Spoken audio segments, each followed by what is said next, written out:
They were outside this place called Galilee. Galilee was a place in Nazareth, and actually, it should have been Bethlehem. Let me hold on. I'll tell you.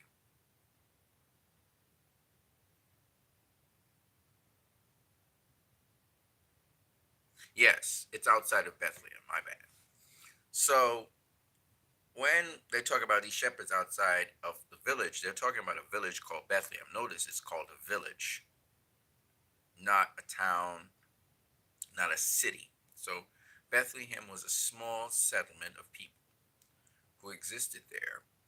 This is where Jesus' father, earthly father, that is, kind of like, where Superman's earthly father is Jonathan Kent, but his heavenly father was Jor-El. Well, Jesus' earthly father was Joseph, Joseph of Bethlehem. So outside of this small settlement, this small village, which was a farming community, and they had shepherds and stuff. Joseph was a carpenter. He built things, uh, but the shepherds, the shepherds, the people did their main subsistence was agriculture. So they had, they had farms and stuff like that. So the shepherds were outside of the city. They took care of the sheep and they did the agriculture outside of the, not the city, sorry, the village. It's not a city. It's not big. It's a small sort of settlement. So these shepherds were outside there, and it says it was in the nighttime, and they were outside the village, and they were protecting their sheep, and they were protecting their sheep. Basically, they were with the flocks because one, you have people who could steal your sheep from you. I know because I'm also in agriculture, and people have stolen some of my crops from me, and also, um, so they were guarding their sheep. Not only that, but you also have to deal with other animals that would want to eat the sheep because they're hungry. They want food. So you would have things like wolves, things like foxes, things like lions and bears. These would come at the sheep. Okay, so the shepherds were out there guarding the sheep. So they had to be on point day and night. They had to be in call day and night. So there was these shepherds in the night, and they were guarding their sheep. Suddenly, an angel of the Lord, kind of like a Kryptonian, came down from Krypton, kind of like that. Suddenly, an angel of the Lord appeared among them, and the radiance of the Lord's glory surrounded them, and they were terribly frightened. So, this crypt, I'm trying to put it as in comic book movie Superman uh, understanding of this lore, because I'm going to call it a lore. What I'm reading from is a lore, because why it's called a lore for us, we weren't there. We can't really establish it as fact. It's a passed down generation to generation through oral tradition and now through printed tradition, which is called scripture. So it's not called facts. We don't consider it facts. It's called lore. Okay, this is what lore and mythos is, right? So similarly, I'm giving you a parallel between, so you can understand it in sort of a lore that you understand, comic book lore, in that you have this Kryptonian that suddenly appears out of the clear blue sky, or comes down from the heavens anyway, and appears to these people who are taking care of sheep. They're protecting them and making sure they're okay against, you know, other animals and thieves and stuff like that, right? So here comes this Kryptonian, just suddenly appears out of the sky. This Kryptonian, he's radiating bioluminescence, meaning he's coming down like lightning from heaven, and it's like he's flashing like flashes of lightning and thunder, and he's just flashing. Well, not thunder, but lightning. He's just flashing. He's like, what's the parallel to that? So he's basically just tremendous. Almost like it's like you're standing right up close to the sun, and it's radiating a lot of light and heat. It's that sort of feeling. So it was actually a scary experience. So these people who were guarding sheep, they were supposed to be protectors on earth. These protectors were overwhelmed and they were actually scared of what they were seeing. It's kind of like when Superman appeared to the armies of the earth, at least the American army, where General Schwanwick was in charge of that army, and all their military were pointing their guns at Superman. Superman was just hovering in the sunlight. He's in front of the sun, and he's radiating, and he's just kind of hovering over there. Well, that's the placid version of it. The way how that angel appeared unto these shepherds was spectacular. It's like lightning flashing everywhere, and it's like this tremendous light, like the sun, you know, beaming at them, and they're like, oh, they can't even see. They're blinded by it. They kind of have, for the moment, their kind of eyes are bleached out, sort of like, and they can't see anything. And then they see this blinding light in front of them. This is nighttime, so that light just lights up the whole night, and it's just intense. Everything is intense about it. Okay, so they're intensely afraid. The protectors are afraid. The protectors on Earth are afraid of the Kryptonian from above. It's kind of like that. So anyway, so they're terribly frightened. But the angel assures them, "Don't be afraid," he says. "I bring you good news of great joy." He's like, "I come in peace." The Savior, yes, the Messiah, the Lord, has been born tonight in Bethlehem, the city of David. All right. So let me try and make this sound much more make sense. So the first thing the angel does, it says, "You don't have to be afraid of me," right? So that this blazing light that's very intense and lightning and shit is coming out of it and stuff is telling them not to be afraid because he comes in peace. And then he says, "I bring you good news," and he's telling you that something that these are Jewish people. Okay, this is a Jewish society, just like how Schuster and Siegel were Jewish immigrants.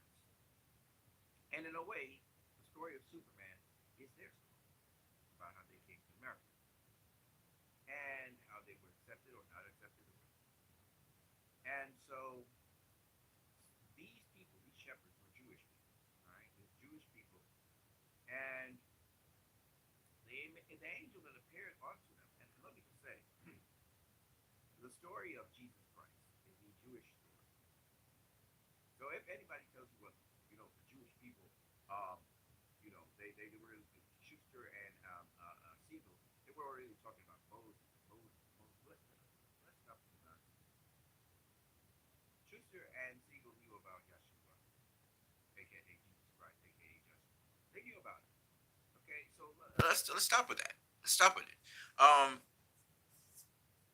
you know, um, Jesus Christ, okay, was a Jewish person.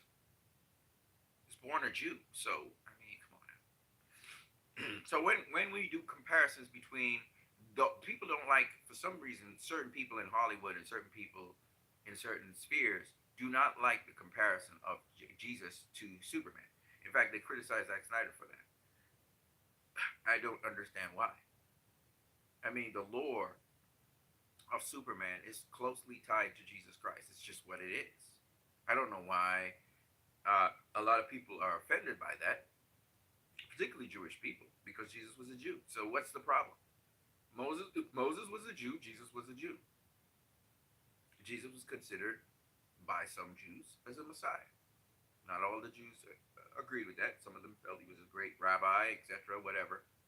But Jesus was considered by some Jews. You have Messianic Jews. You have all kinds of Jews. Okay? But at the end of the day, he was considered a Messiah. And what does a Messiah mean? It just means a Savior. Moses was also a Messiah. So I don't understand why this is a problem, to be honest with you. When we talk about DC lore, people don't like that Jesus is showing up so much in DC lore. I just don't get it. But it is what it is. And they were really mad that Zack Snyder was doing this. Zack Snyder, we'll get to that. We'll get to that. This is a slow burn, as usual. I don't know if you guys can hear my voice. That's why I brought the phone up, because sometimes my voice is gone. I know people critique me that this particular way of streaming, it doesn't. You don't always hear the voice of me, so I'm trying to bring my face right up to the microphone. Hopefully, you can hear me much better. When I was pulling it far away, I guess that wasn't the case. Anyway, I digress. So this angel or messenger comes down from heaven and blazes light into these shepherds' eyes. These protectors, and these protectors, they get us scared because of how it, the angel just suddenly appeared and presented himself. And I'm sure that was terrifying. If that ever happened to me, it was dark night and I'm chilling out, I'm protecting my sheep, I'm doing my job, and then all of a sudden this suddenly happens. I'd be scared too. And then a voice from this light, this blazing light with lightning and all that stuff, is saying, "Don't be afraid. Don't be afraid." Oh, like that makes me feel better. And then he starts to break the good news, right? That this Messiah or this promised Savior, which the Jews are still looking for, Orthodox Jews, but Messianic Jews and other people understand, he's already there. This is the Savior that's supposed to save their people, their nation, etc. So he's announcing, the actual Savior that all the lore has been talking about. He has actually been born tonight in your city. You're outside it, but in your city, you're so lucky, man. He's there, right in your city, right now. He just got born, so he's presenting that to them, and this is how you will recognize him. He's telling them so they can go find him. You will find a baby lying in a manger, wrapped snugly in strips of cloth. All right. So he's telling them, like, look now. He not going to be in in the usual baby place. He gonna be in a place where where horses and stuff eat their food.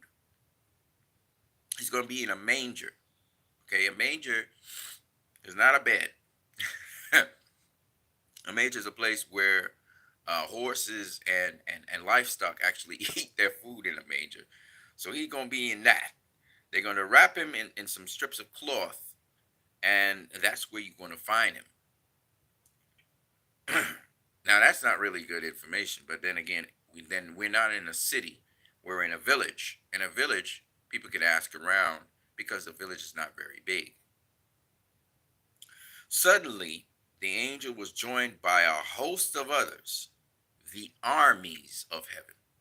Notice they didn't say the choir of heaven. You know, like how they do in Christmas time. Oh, let us adore him. It's a choir of angels. No, no, no, no, no, buddy. It was the armies of heaven. It's like freaking Kryptonians everywhere. All of a sudden, there's appear in the sky that they're flying, and the shit's like an army. Like it's like that. It's lit like that. Anyway, and they're saying glory to God in the highest heaven. So they're giving praise to God that Jesus is born, and peace on earth to all who God favors, or peace on or earth goodwill to all men. They say. So that happened, and then the angels returned to heaven. They just ascended back up into the sky and disappeared into the cosmos. That's trippy. Y'all don't understand. That's so trippy. And the shepherds say, "Well, let's go into the city and let's see this wonderful thing that has happened that God has told us about." Because again, Jewish people are the whole Jewish community at that time was quite religious, quite spiritual. Um, Today, the Jewish communities, some Jews are they're not spiritual in any way, shape, or form.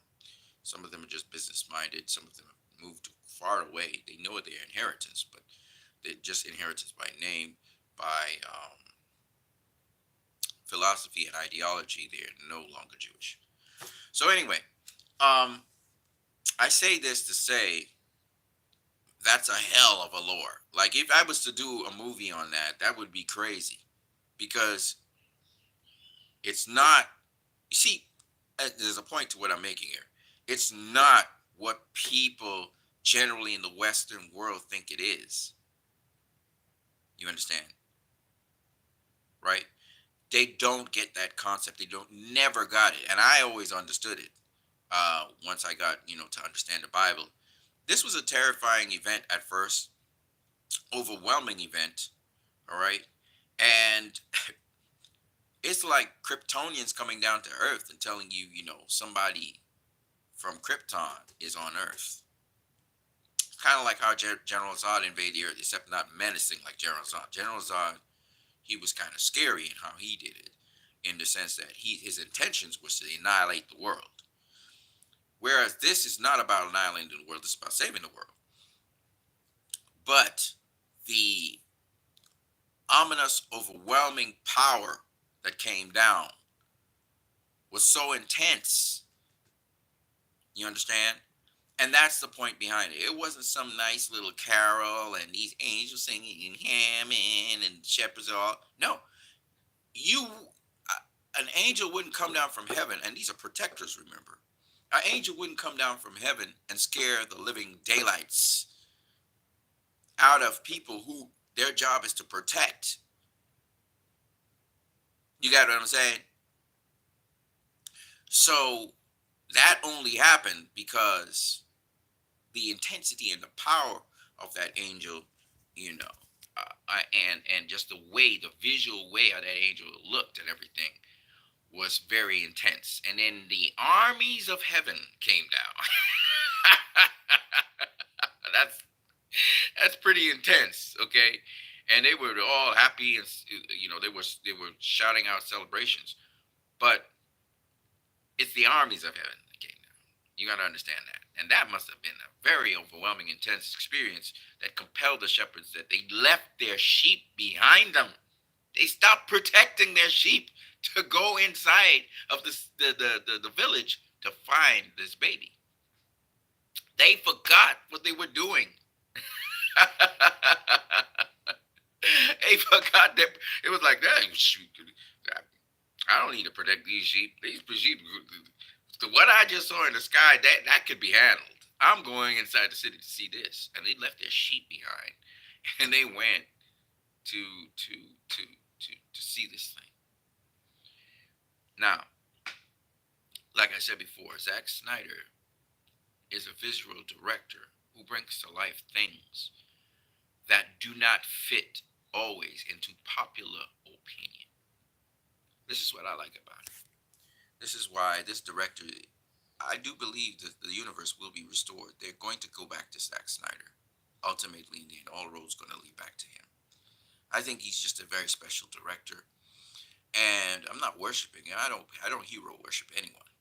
But what he brings to the table is something that. Okay, so I'll give you an example of what I mean, and then I'm going to go into why I think um, we are very close to the universe being restored, in spite of everything you're seeing in front of your face. I believe that we're going to get this universe restored within the coming year. Um, Zack Snyder, just like how I just read the Bible. Now, when most people read this and gloss this over, they're thinking of a very serene, peaceful, enjoyable thing that they're seeing in the sky. That's not what happened. Zack Snyder would do this, and you'd really, it would be very impactful, and a lot of people are going to protest it, because it doesn't go with popular opinion. Okay, but if you have some insight, you will realize that that is not this scene. This scene is intense, which is why the shepherds left their sheep to go see this thing that the angel spoke to them about. And mind you, let me just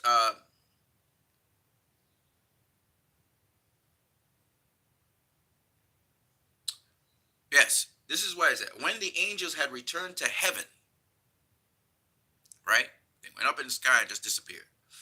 The shepherds said to each other, "Come, let's go to Bethlehem. Let's see this wonderful thing." Now, a lot of times people say, "Wonderful. Oh, that sounds like a joyous thing." No, no, no. They're in awe. They're in shock and awe right now. And they're saying, "Let's go see this thing that, man, we got to see this, right?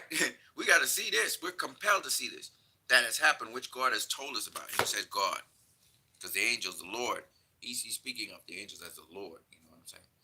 Anyways, point behind it is, this. If I was to depict this scene, I would have Zack Snyder direct this because I know this would not go wrong. You know, most of the time when people in the Bible saw angels, they were struck down. That's how powerful those angels are. Their presence alone, when manifested, will kill a human being. All right, that's how powerful they are. And it wasn't just one. These shepherds saw one and they was terrified, right? Out their skin, right? And the angel had to calm them down and they had to get used to his presence. They saw the entire armies of heaven. Armies of heaven. Take that and multiply it by a million, a billion. That's tremendously overwhelming and very impactful. And you are compelled to have to see this thing after that. You're not even trying to. You got to. You have to. You're compelled. I remember when Paul saw Jesus, he was blinded, first of all, by the power and the blast of Jesus, which is overwhelming. He was blinded immediately. But in addition to that, and he got knocked off his horse and everything. And his petrification, Jesus spoke to him. That's how much power. You have to understand the power. The power is intense. And that's what transformed Paul. After seeing Jesus, he was compelled to tell the gospel. He said, woe is me if I don't tell the gospel. He was blown away. Okay? Okay. So I want people to understand what's actually written in the scripture because Zack Snyder, when he put down Batman v Superman, which a lot of people are offended by, they say this is not the real Batman. Batman uses guns. Batman kills people. Batman, that's not Batman, which, again, that's not something that we don't know. Batman was obviously looking for revenge because of an accumulation of losses he had in his life, and he didn't feel what he was doing was having a significant effect, and he was reaching the end of his line, and Superman kind of tipped it over, right? So this was a Batman that had accumulated a lot of punishment emotionally throughout his life, a lot of failings, and now it came to the head where he was wondering if what he was going to do was making sense, and he tipped over. And this was a Batman hell bent on revenge, easily manipulated, very, very brutal, extremely brutal, more brutal than Batman usually is. And then, of course, his size and everything. And then the fact that um, he was unremorseful about people who, you know, he sort of killed in the sense that he's really not directly killing anyone. He hasn't directly killed anyone in that movie. But indirectly, he's responsible for their deaths, right? Even though, to be fair, he's defending himself most of the time. They're shooting at him and they're attacking him to kill him, and he's returning fire, or he's fighting back, right? And of course, we never really see anyone get killed. We assume the damage that happened, that they died, right? So, uh, but either way, he's extremely brutal, remorseless, and somewhat actually cold. And the fact that he looks to kill Superman without really reasoning it out and trying to, he's not going by reason anymore. There, he's just going by pure hate and vengeance that's steaming up in him because he doesn't feel he's capable of stopping Superman, and he's trying to find one way to stop Superman. So this is the Batman we saw in BVS, completely misunderstood by a lot of people because they couldn't get past the fact that Batman doesn't kill and Batman doesn't use guns, which both things are false. And they interpret, see, because the popular interpretation of the lore is Batman doesn't kill, and then the kids came up with a movie where Batman said, "I have one rule: I don't kill." Right? So Christopher Nolan kind of set that problem up somewhat, but nonetheless, and he still ends up killing anyway. right? And that's the point of Christopher Nolan's movie. People isolate that one thing, but then we see that Batman. And again, listen, I'm not saying that Batman's a killer, that he kills people and he has fun killing people. He does not do that. He's not the Punisher. He doesn't just go around killing people. I'm not saying that. Okay. In fact, Batman is less likely to kill people than Wonder Woman is, right? The thing about it is, and Batman is mostly about instilling fear in criminals so they don't commit crime. That's what Batman does, right? And Batman's not his point. His whole purpose is to make sure that justice is served, that people get a fair shake, meaning criminals and victims, that they get a fair shake. That, he's trying to stop crime from happening. He's not trying to have crime happen. He's trying to stop it from happening. So he doesn't have to do it.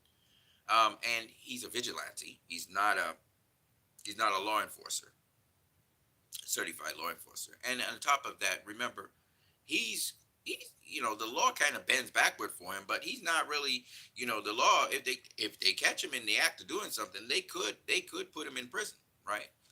Um, in addition to that, Batman is someone who empathizes with people who've had bad situations happen to them, and because of that, they turn into bad people. He empathizes with hurt people who hurt people. This is why he empathizes with the Joker. The Joker, if you ever read the comic The Killing Joke, the Joker had it hard. And in a way, the Killing Joke, what we saw in the Joker movie, is something like the Killing Joke in a way. It kind of runs along those lines somewhat, you know. And so, you know, Batman understands that the Joker didn't have a fair shake, and even when he threw him into the vat of chemicals, and he ended up being the Joker, went insane being the Joker, he wasn't having a good life.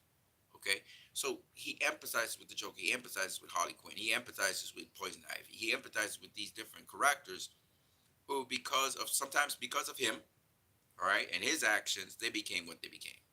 So he's kind of has a guilt complex for that, and that's why these characters survive. And he hasn't killed them off yet because there's a conflict within him that he kind of caused their uh, their psychosis. All right, because all of them are considered crazy. So he has some empathy for some of these characters, and that is why you see them still around. And this is something that, for some reason, all these so-called Batman purists, and we always have Batman purists around. They can't they can't come to terms with the fact, and even Jeff Johns and these people writing comic books of today, they're trying to retcon a lot of things, and they're trying to stretch things into what this popular opinion of them are. And I think that's stupid. That's cowing to things. Like I said before, the Batman movie that Matt Reeves did, to me, is playing it safe on Batman. You're not really having conversations with the character. You're not really doing anything special with the character. You're trying to keep the popular opinion of the character as if it is lore, which it is not. It is popular opinion. And so Matt Reeves, he tried to have like the criminals. They had these little lines on them so they wouldn't fall down into into their deaths and stuff. And even then, Batman still ends up killing some of them, and they still end up falling to their deaths. He ends up shooting some of them. I'm just saying that when you try to be so idealistic about something that cannot be idealistic, reality begins to try to go around their reality for you. Whereas Zack Snyder, he's a racist. He understands a collateral damage is going to die. And just like John, people are going to die. There's going to be collateral damage. And it's not because Superman's not trying to stop him. He's just a hero like them. But when you say like that's the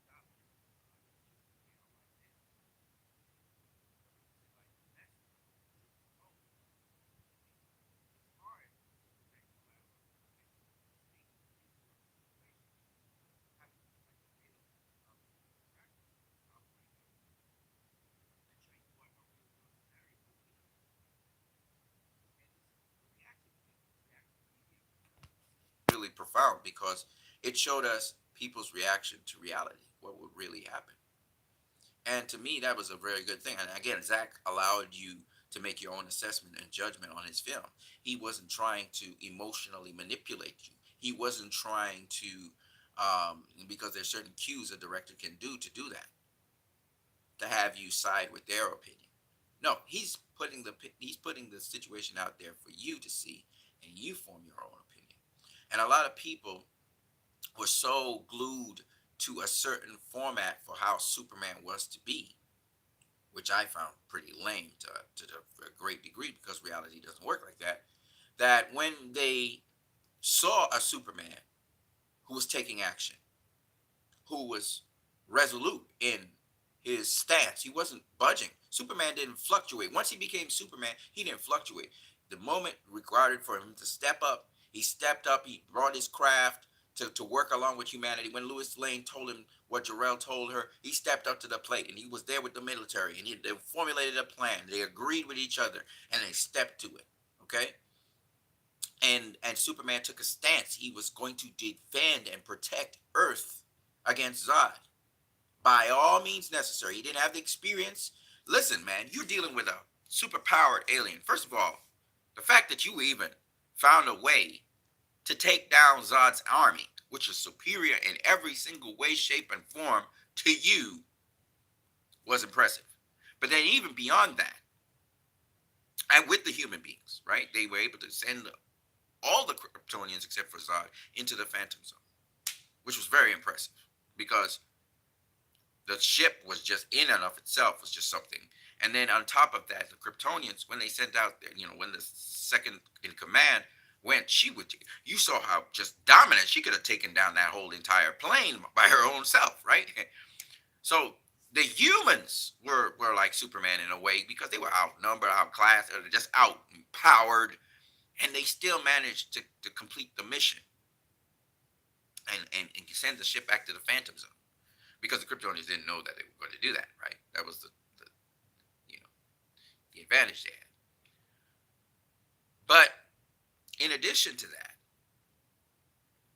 and thankfully, because the Kryptonians didn't know that, they didn't attack. They didn't send out their little plane things and attack all of the ships and stuff. Because if all those Kryptonians had done that, there was no chance in hell the Earthlings were ever going to succeed. But General Zod, the fight between Superman and General Zod. I mean, there's no other way that fight could have gone down. Superman couldn't stop General Zod from going into the city. General Zod was going to fight and go into the city. He wasn't interested in going away from the city, right? It was Superman who was standing between him and the city, and that city being annihilated, and then the rest of the world being annihilated, or Zod died. Zod was hell bent on killing as many humans as he could. That was his goal.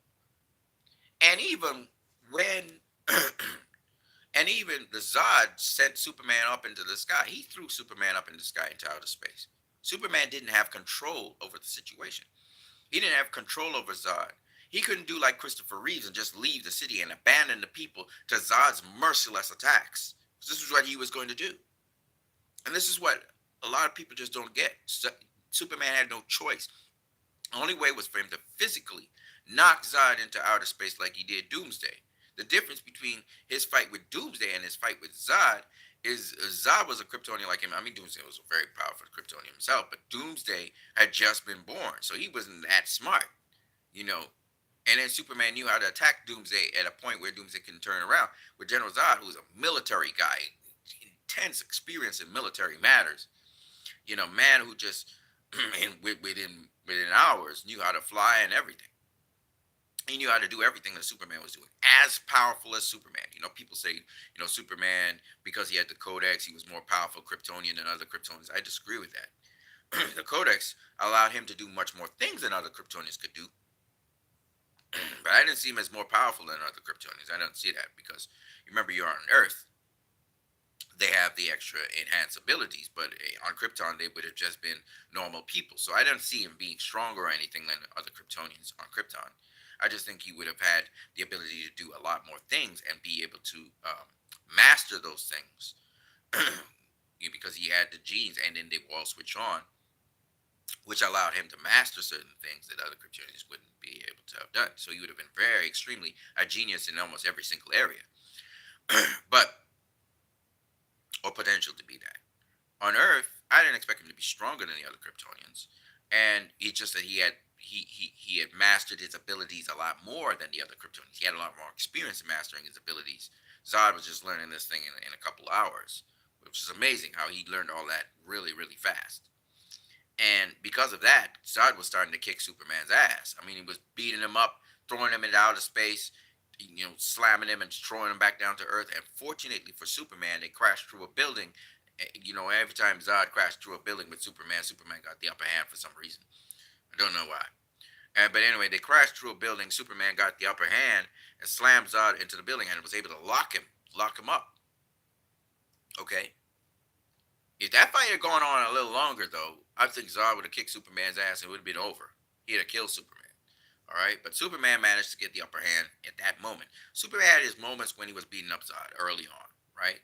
Punched him, through a building. He slammed him through buildings and stuff like that. Punched him through the air, sorry. Slammed him through some buildings. But Zod had the upper hand, and Zod started dominating Superman. If you watch it, the fight as it goes on, he was dominating him, threw him up into outer space, was punching him in this way, that way, slamming him through. He was slamming him through satellites and shit. Zod was starting to dominate. And while they were coming down to Earth, he was dominating Superman. He was the one on top of Superman. They crashed through a building, and then suddenly it was inverse. Superman had the upper hand for some reason. But my point being, there was no other way this fight could have gone. You think about it, they explored every single option. Carrying Zod into outer space, well, Zod sent Superman into outer space. Superman couldn't handle Zod. Zod was beating his ass in outer space. Do you guys realize Zod was beating up Superman? Zod was starting to dominate that fight. If Superman didn't stop him there and then,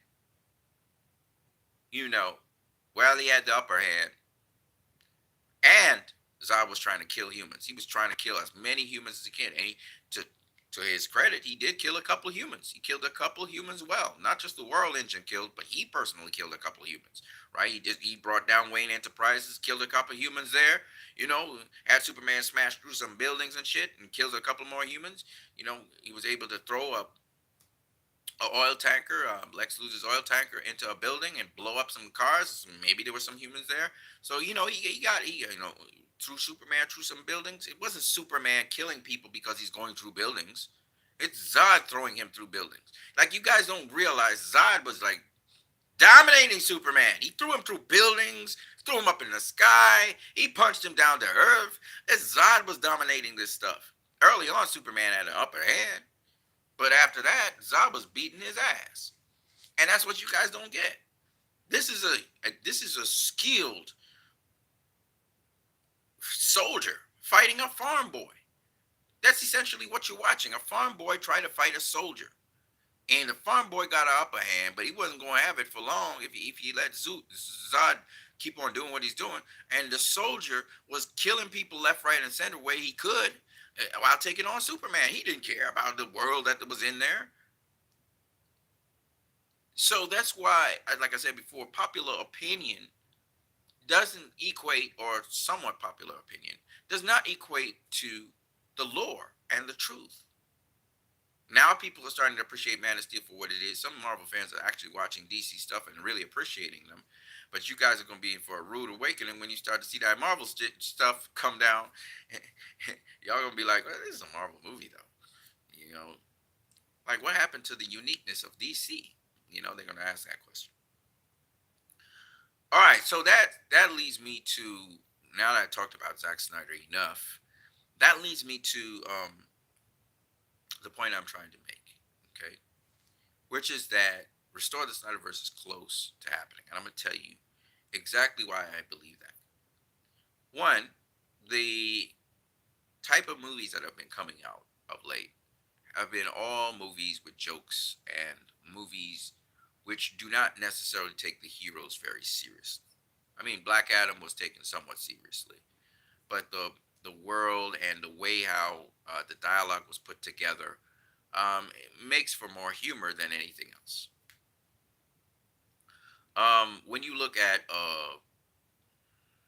and they think, Warner Bros. Has been trying to balance humor with seriousness in all of their films, and they just keep on following the Marvel formula, and it's not going to work. It may have worked for Wonder Woman, It definitely worked for Wonder Woman because we didn't expect. You see, people going into the cinema, they expect a serious movie from what we saw with Wonder Woman. So when the humor came in, we never saw it as a movie which had humor in it. So we were surprisingly, we were surprised and we were enjoying it. Now you try to do that and you duplicate that over and over. Aquaman was just a. I have not watched Aquaman as a complete film ever. Okay, and I never will watch Aquaman as a complete film. I don't like it. Okay, story wise, etc. The action scenes are great, but I don't like it. Okay, I really don't like Aquaman, to be honest with you. So I've never watched that movie from beginning to end. I have watched Wonder Woman 3 times in the theater. I've watched Wonder Woman a number of times otherwise. Okay, and the movie really is quality. I think it's because, again, not just the organic nature of it, but the story that is told is a substantial story about leadership and how, and also about humanity that I really truly, and it's simple and it's simplistic, but it's a beautiful, deep story. Okay, yeah, a much more linear film than Zack Snyder's films, obviously. I really love it, and it's well executed. I mean, we know Jeff Johns did the ending part, and so, it is what it is. But nonetheless, the story really has its punchlines. It really says a beautiful thing about saving the world. That it's not up to one human. It's not up to one individual. It's up to people and their choices, which I think is beautiful. So I really love the movie, and again, Wonder Woman showing that she's a helper, not a savior of mankind. It's fantastic. Um, so that's what Wonder Woman brought to the table. These movies that are coming up are not going to bring anything to the table, I believe. I think they're going to be messes of films because you have too many hands, too many cooks in the broth. So Blue Beetle might be something that the directors have, but I'm not enthusiastic about Blue Beetle. I'm not enthusiastic about the Flash. I'm definitely not enthusiastic about Aquaman. And I'm not enthusiastic about um, Shazam. I'm not enthusiastic about any of those movies because one, well, I gotta give David Sandberg credit. Shazam is Shazam. Um, he's doing Shazam. You can't fault him. That's a Shazam movie. Um, the world is not. I mean, I don't like the action sequences in the sense that they look very fake. The Shazam itself is a comedy. Um, I don't really particularly appreciate what he's doing, but I respect it the hell out of it, and I really, really, really want to support it, but it's just the stance that Warner Brothers is taking right now. I can't support it like that. I really want to support David Sandberg because I really believe that he's doing a pretty good job with Shazam. I don't have to like Shazam like that. I don't have to connect with it like that. But it's the jokes and the way how they do it, and just there's certain things about. I like certain things about it though. Don't get me wrong. I like certain things about it, and Zachary Levy. So it's a movie I could go in and enjoy. If I pay my money, I'm going to enjoy the movie one way or the other, right? It's a movie I can go in and enjoy, and I feel like it has some heart in it. Shazam is not. I'm gonna just say this right now. Shazam was not a movie necessarily made for adults, and it is a comedy. So, I mean, it's supposed to be funny. It's supposed to be what it is. It's not supposed to be. And I totally get David Sandberg. It's not supposed to be. It's one of those movies that the character literally lends itself to comedy. So it's supposed to be what David Sandberg is doing. So in many respects, I gotta tip my hat to David Sandberg because literally Shazam is the movie that's Shazam. That is Shazam, right? And I can't knock David Sandberg. He's doing what he's supposed to do. This is one of those movies that Walter Amada, Toby Emmerich are getting right. This is a character that deserves to have a movie something like that. So there's no way I can knock Shazam. I can't. I can't knock David Sandberg. I can't knock Shazam. It's one of those movies where that's he's respecting the character by doing what he's doing. You see, this is where I say directors who take characters seriously, um, you need to support them because a lot of directors do not take characters seriously these days. They're dragging certain mythical characters that we esteem very highly into the mud, and certain fans are enjoying that. But a lot of fans are just thinking it's just very disrespectful. I still do not forgive James Gunn for what he did to the Justice League. It's just absolute disrespect. I do understand that creative freedom allows people to do whatever they want to do, but that's disrespectful because you're disrespecting the characters. You're disrespecting the characters. I believe using expletives and just it's just very disrespectful to me. And all of that just to get a joke out of it. No, David Sandberg respects his characters. That's why I said David Sandberg. Basically, I have nothing against David Sandberg, what he's doing. I don't exactly like Zachary Levi's depiction of Shazam, but as you get into the story, as you go into the story of Shazam, which I've watched most of Shazam, you have absolute respect for Zachary Levi's performance because it fits into the story. He's a little bit eccentric, and the kid who plays Shazam, he's not that eccentric, but I get it. I get it. I get what David Sandberg is doing, and it really, I'm sure kids will love Shazam. They should love Shazam. I hope Shazam 2 does well. It may flop, but it's not on David Sandberg's part. David Sandberg's doing a hell of a job with Shazam. I'm not gonna lie to you. He's doing a great job with it, and that is if there's any character in the DCEU that deserves to be a comedy a movie, Shazam lends itself to it. There are other characters who are very comical, and therefore you can build comedies off of them. And that's the thing with DC. And this is the thing that a lot of these executives, who now they have James Gunn in charge of it, which is just dumb. But these executives don't get. DC has characters where you can have your pathos and your humor. There are characters that are actually designed for that. Plastic Man, uh, Shazam, uh, oh shit, what's his name? Uh, he was actually I can't remember the time traveling guy, right? He's funny as hell. They're funny characters in DC that you can do this with. It's not like that's what I'm trying to explain to people. I'm not one of those guys who says every movie has to be serious.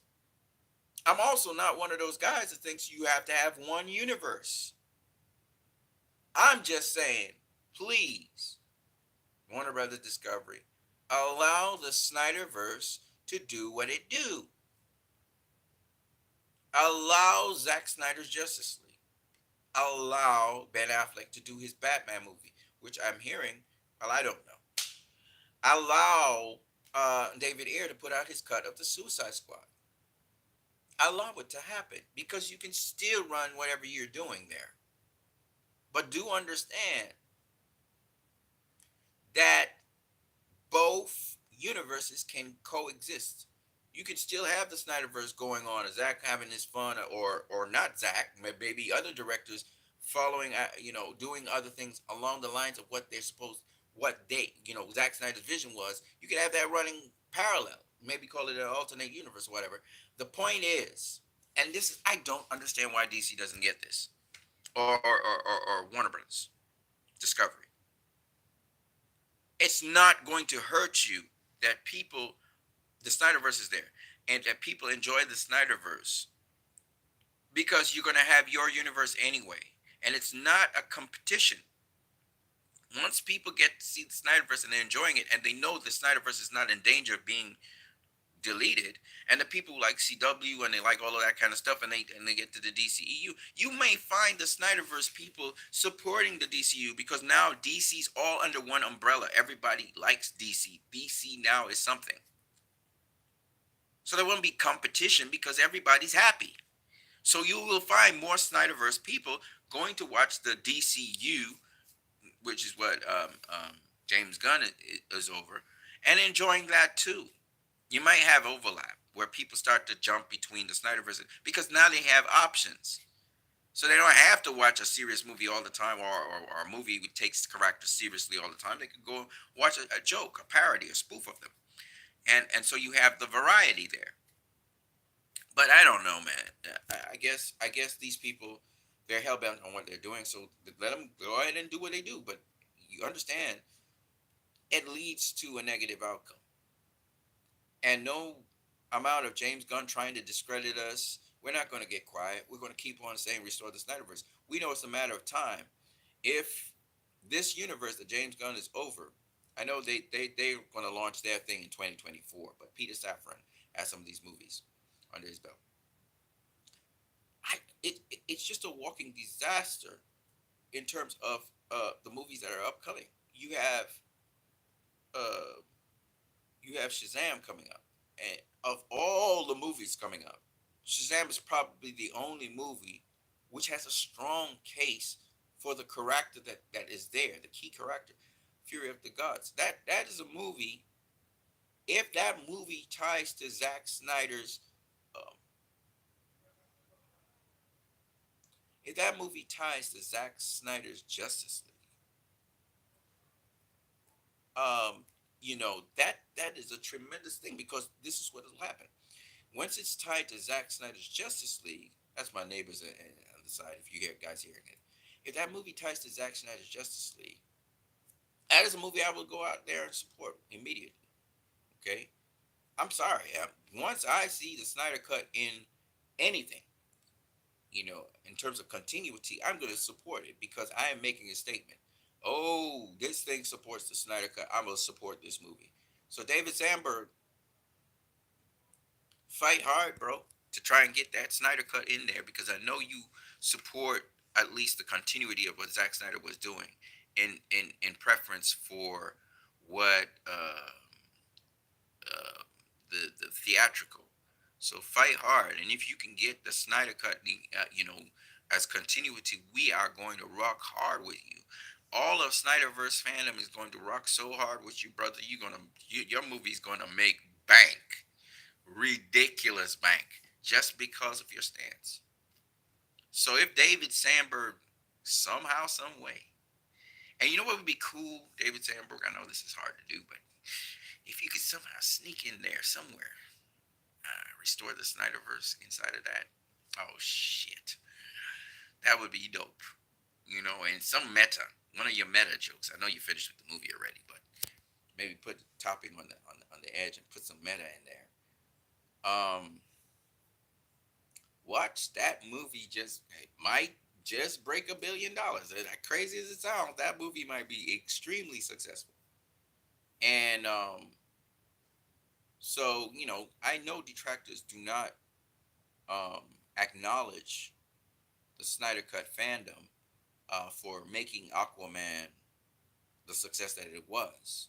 I'm sure the Snyder Cut fandom contributed at least $500 million to that Aquaman movie. That Aquaman movie would have never have made $1 billion without the Snyder Cut fandom. I can tell you that for a fact. It probably would make about 600 and something million, but it would never have made the kind of money it made. But I'm telling you this: if I'm going to say it, I'm going to say it, and I'm not going to take it back. If David Sandberg keeps on writing hard the Snyder Cut for Shazam, you're gonna get lots. I don't care what kind of movie it is. People are gonna go, well, more than likely it's gonna be a Shazam movie. So we are going to rock so hard with you, bro, that the statement to Warner Brothers is you gotta bring back Zach. You know. All right. But that is the only movie. And it's the next movie. So Warner Brothers has had ample chance to make this a reality. And now here is their chance right here. So hopefully they can make that happen. Um, because I'm telling you, if they don't do that, one way or the other, Zack Snyder's going to come back. I know it already. He's going to come back and do the Justice League movies because I can't see how Warner Brothers is going to make money off of the given slate. 2023 could be a very, very bad year, or it can be a very positive, uplifting, good year for Warner Brothers because it depends on what direction they're going with these movies. And it doesn't matter if the movies are crap or not.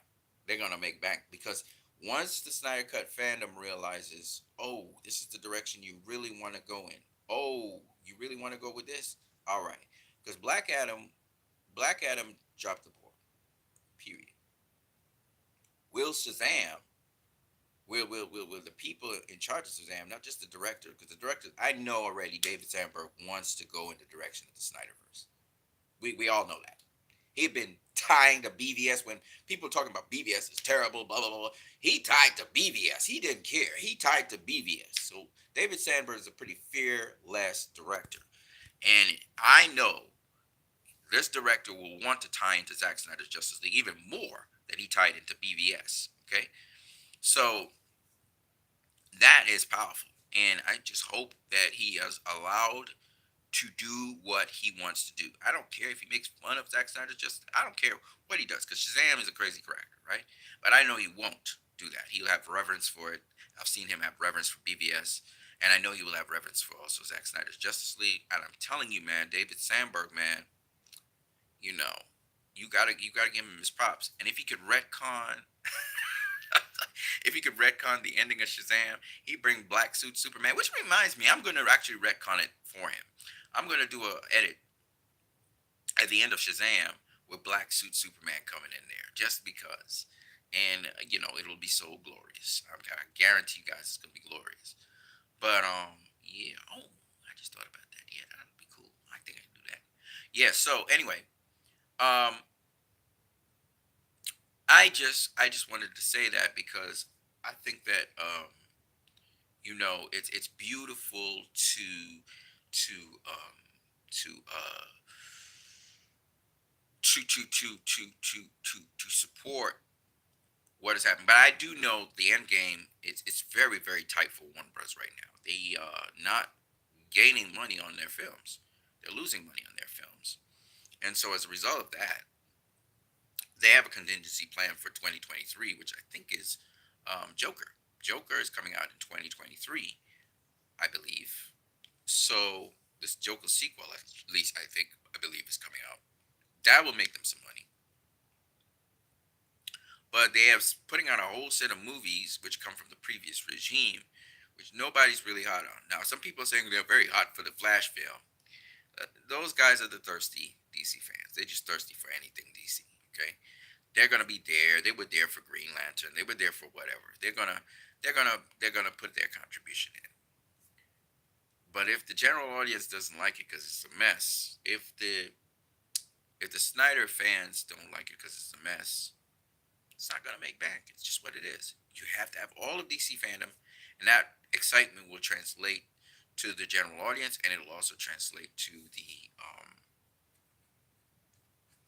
Marvel fans and other people. So you have to be excited for your product, and the fans make that happen.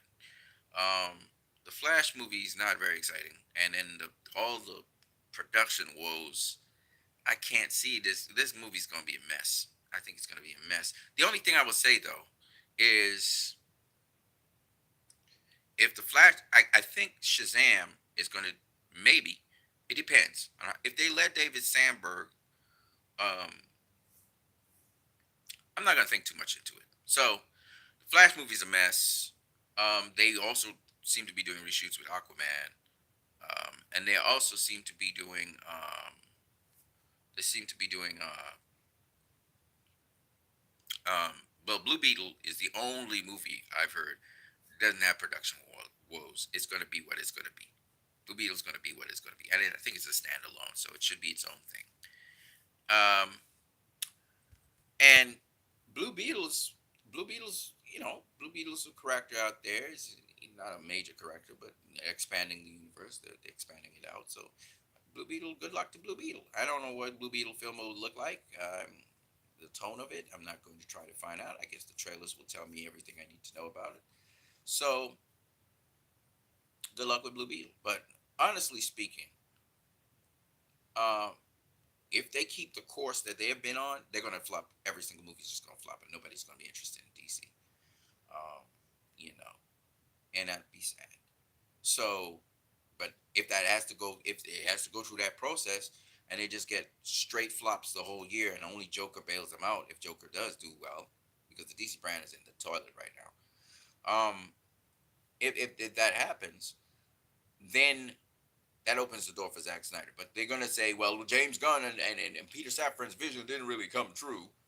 But if you got just straight flops most of the year, like most of the movies you put out flop, James Gunn and Peter Safran may have one chance to make that happen, make it work. So whatever their project is after that, they may just have one chance. Because David Zaslav, he slashes and burns. If it don't work, he gonna cut you. Okay, which means 2024 is the end of that run right there. If they're not successful, if that movie that they put out flops, that's it. They're gone. All right, which means we're talking about somewhere in 2024, 2025, Zack Snyder's back. It's that simple. So, and by that time, Zack Snyder is free, and he's not really. He may be free at least. Um, but me, honestly, I don't know what Warner Brothers is doing. Maybe Zack Snyder's secretly working on a movie right now. No, he's not. He just finished wrapping principal photography for Rebel Moon. I think he has two movies coming out. Rebel Moon is going to be back to back, so that's going to be great for him. Um, but James Gunn is busy doing his thing with Guardians of the Galaxy to make his last hurrah movie.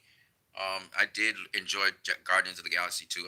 Again, James Gunn to me reminds me of his style is something like WB Looney Tunes in live action. So if you like that kind of thing, you'll like James Gunn stuff. But I didn't particularly like. I haven't even watched the Suicide Squad. The trailers just threw me off. Just too much vulgarity and just lowness, and I just couldn't take it. So and again, it reflected in the box office. People were not going to go and watch that. They just wasn't hyped on it. And then the Starro was the main villain. Come on now, come on. You get something much more threatening. So I think the movie wasn't.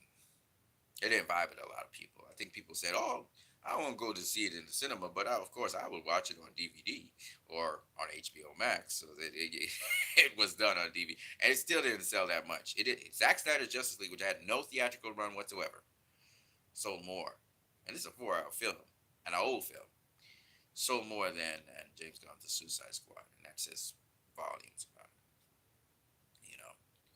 So, but I would love to see Zack Snyder Justice League in the cinemas. That's another thing that Warner Bros. Can look at as an option to punch up some of the money. It may not make $1 billion in the cinemas, okay? Because there's several different reasons. It depends on how Warner Bros. Promotes it, and they probably won't want to put too much money into an old film.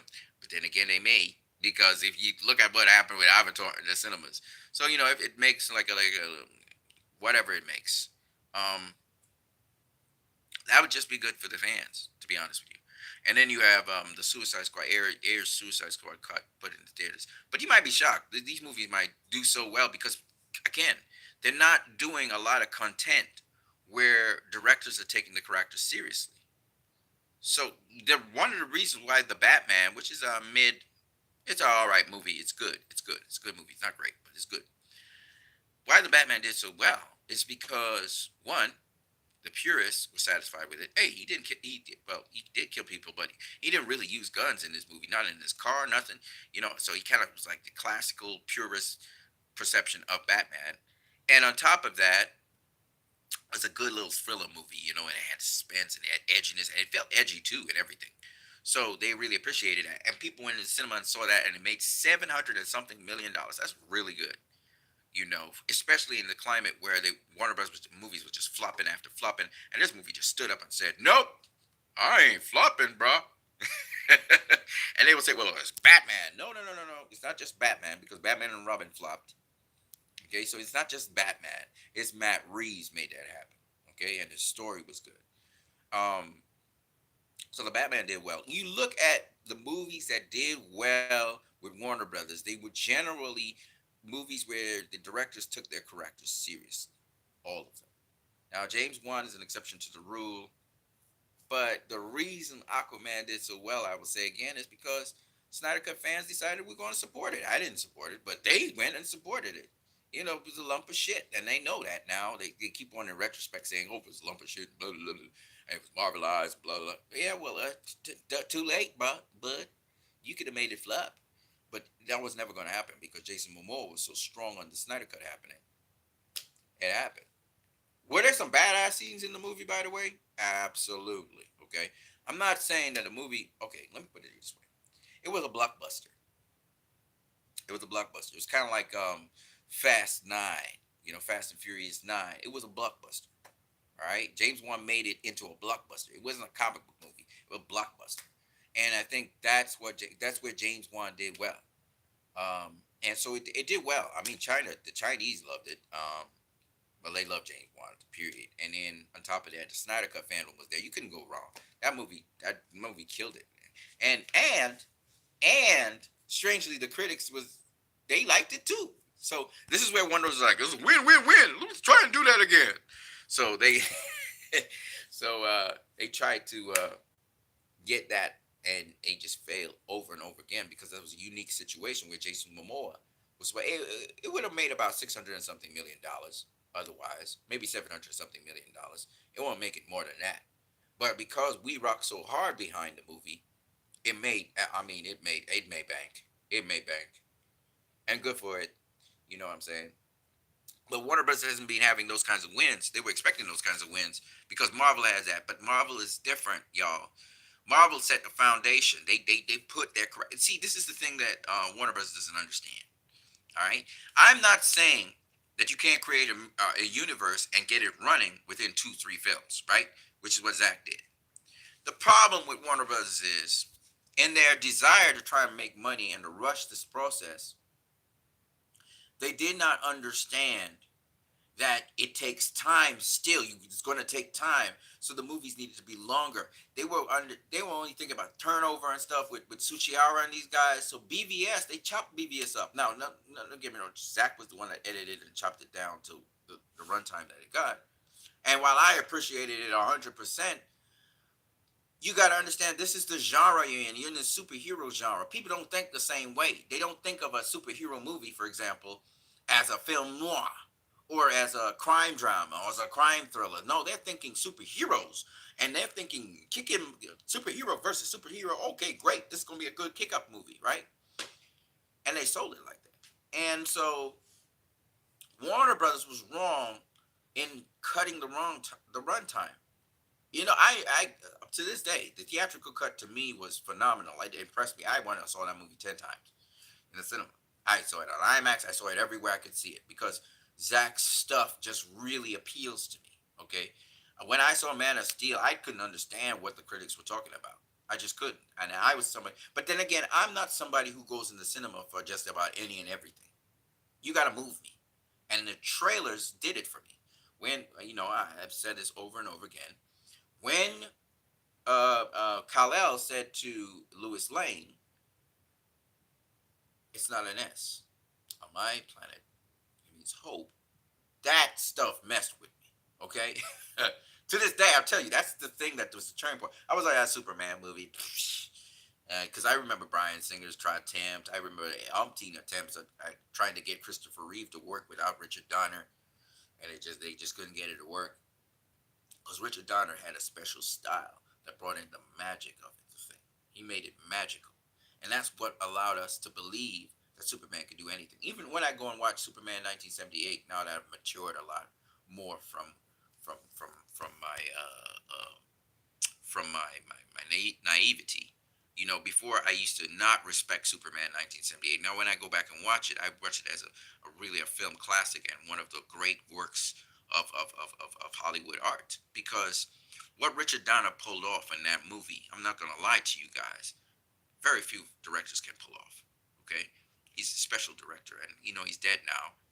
And a lot of people try to pay tribute to Richard Donner. He said, listen, you got to do things your way. You got to do things your way. Best way you can pay respect to Richard Donner is how Zach did it, and which is do it in your own way. Patty Jenkins tried to replicate, literally, physically replicate what Richard Donner was doing. No, Patty, just do you. Patty, when Patty does Patty, she kills it. And I think her attempt in Wonder Woman 84 was to replicate what Richard Donner was doing. Trying to fit into the period of time and everything. And I think that, and besides that, Richard Donner wasn't doing anything in 1984. He did it in 78. Right? His full vision for Superman, well, more or less, because it was supposed to be a little bit different, but because again, Richard Donner filmed the both movies at the same time. He did Superman 1 and Superman 2 already. And the studio made him change up certain things. Ah, these damn studios. The studio made him change up certain things. See, Richard Donner, oh my God. When you guys go do some homework on Richard Donner, man, this is the guy they praise so much. Warner Brothers and they praise him so much, but man, do they not like him. Okay? Richard Donner never did another superhero movie after Superman 2. He never even got to complete Superman 2. Okay? And listen, y'all, the guy they're deifying and praising so much, they didn't do that to him when he was working with them. Okay? Because again, he's revolutionary guys have a way of getting resistance to what they're doing. It's just what it is. You got great ideas.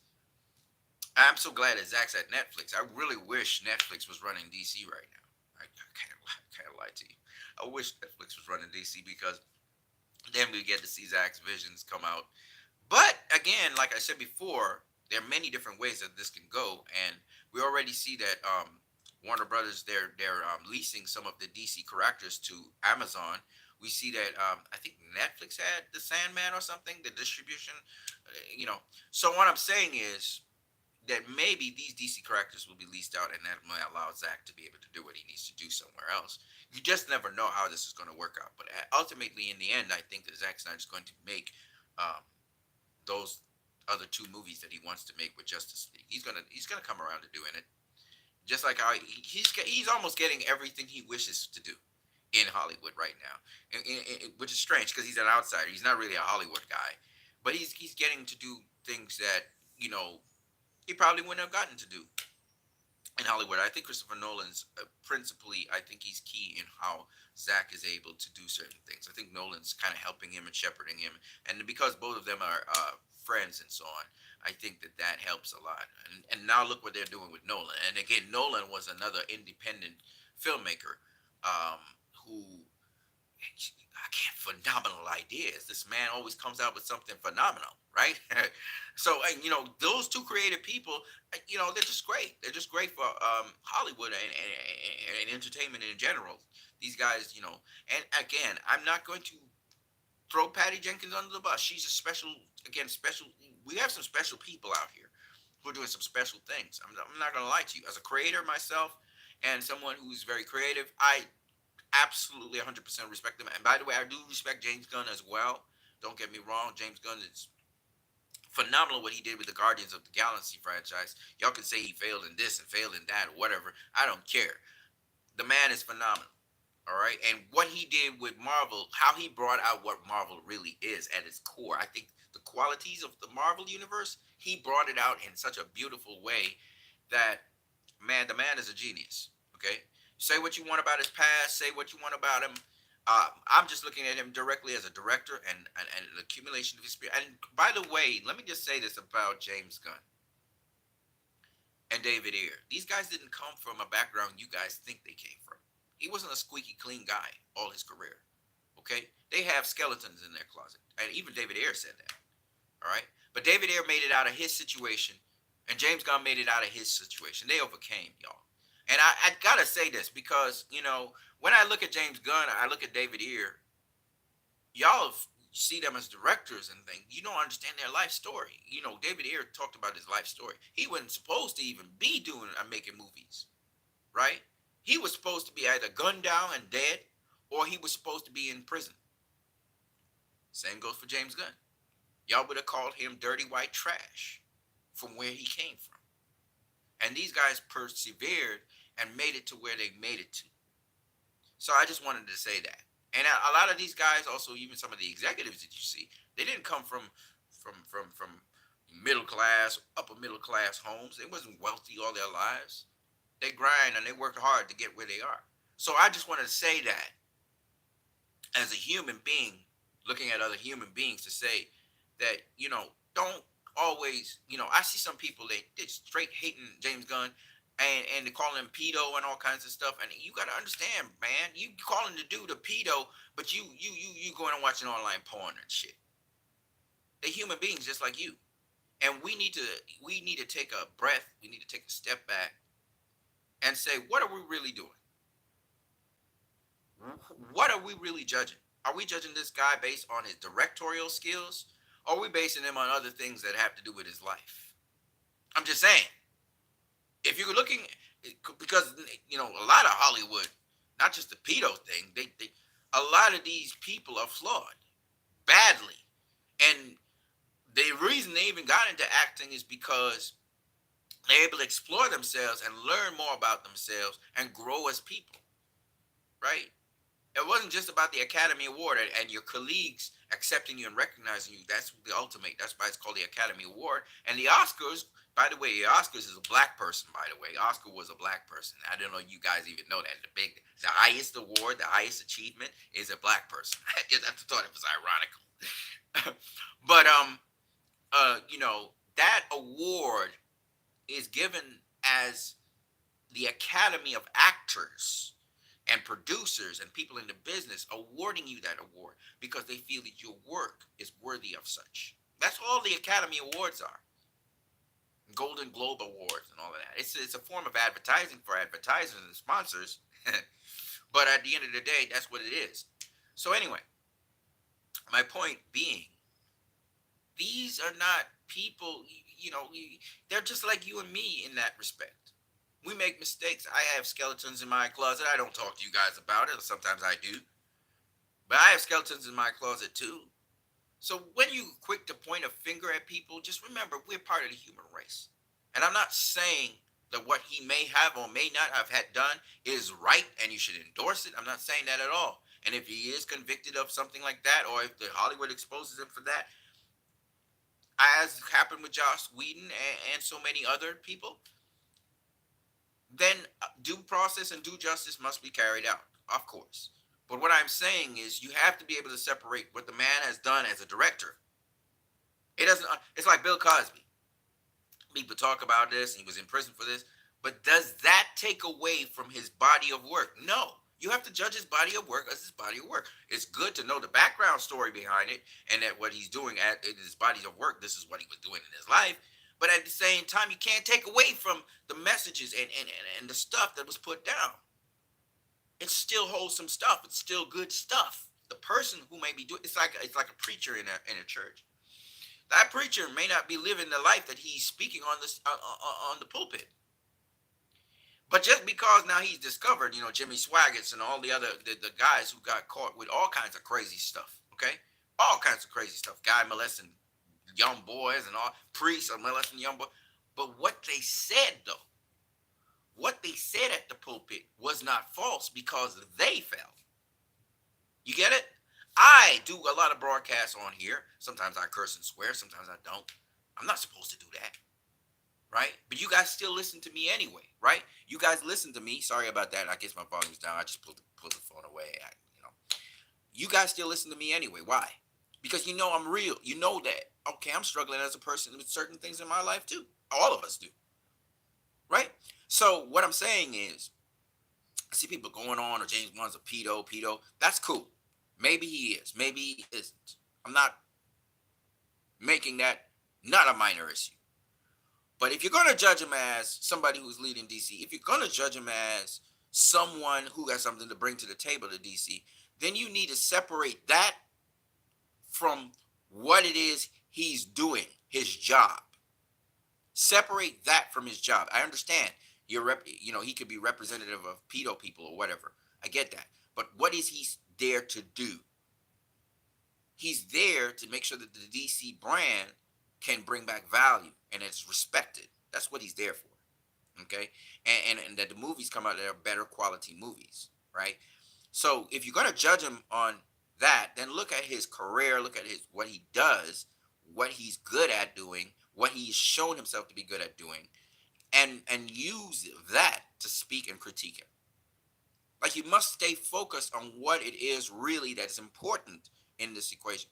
Bill Clinton was a womanizer, okay? Became president of the United States. I'm not saying morality is not important, but I am saying the dude pulled the country out of a recession.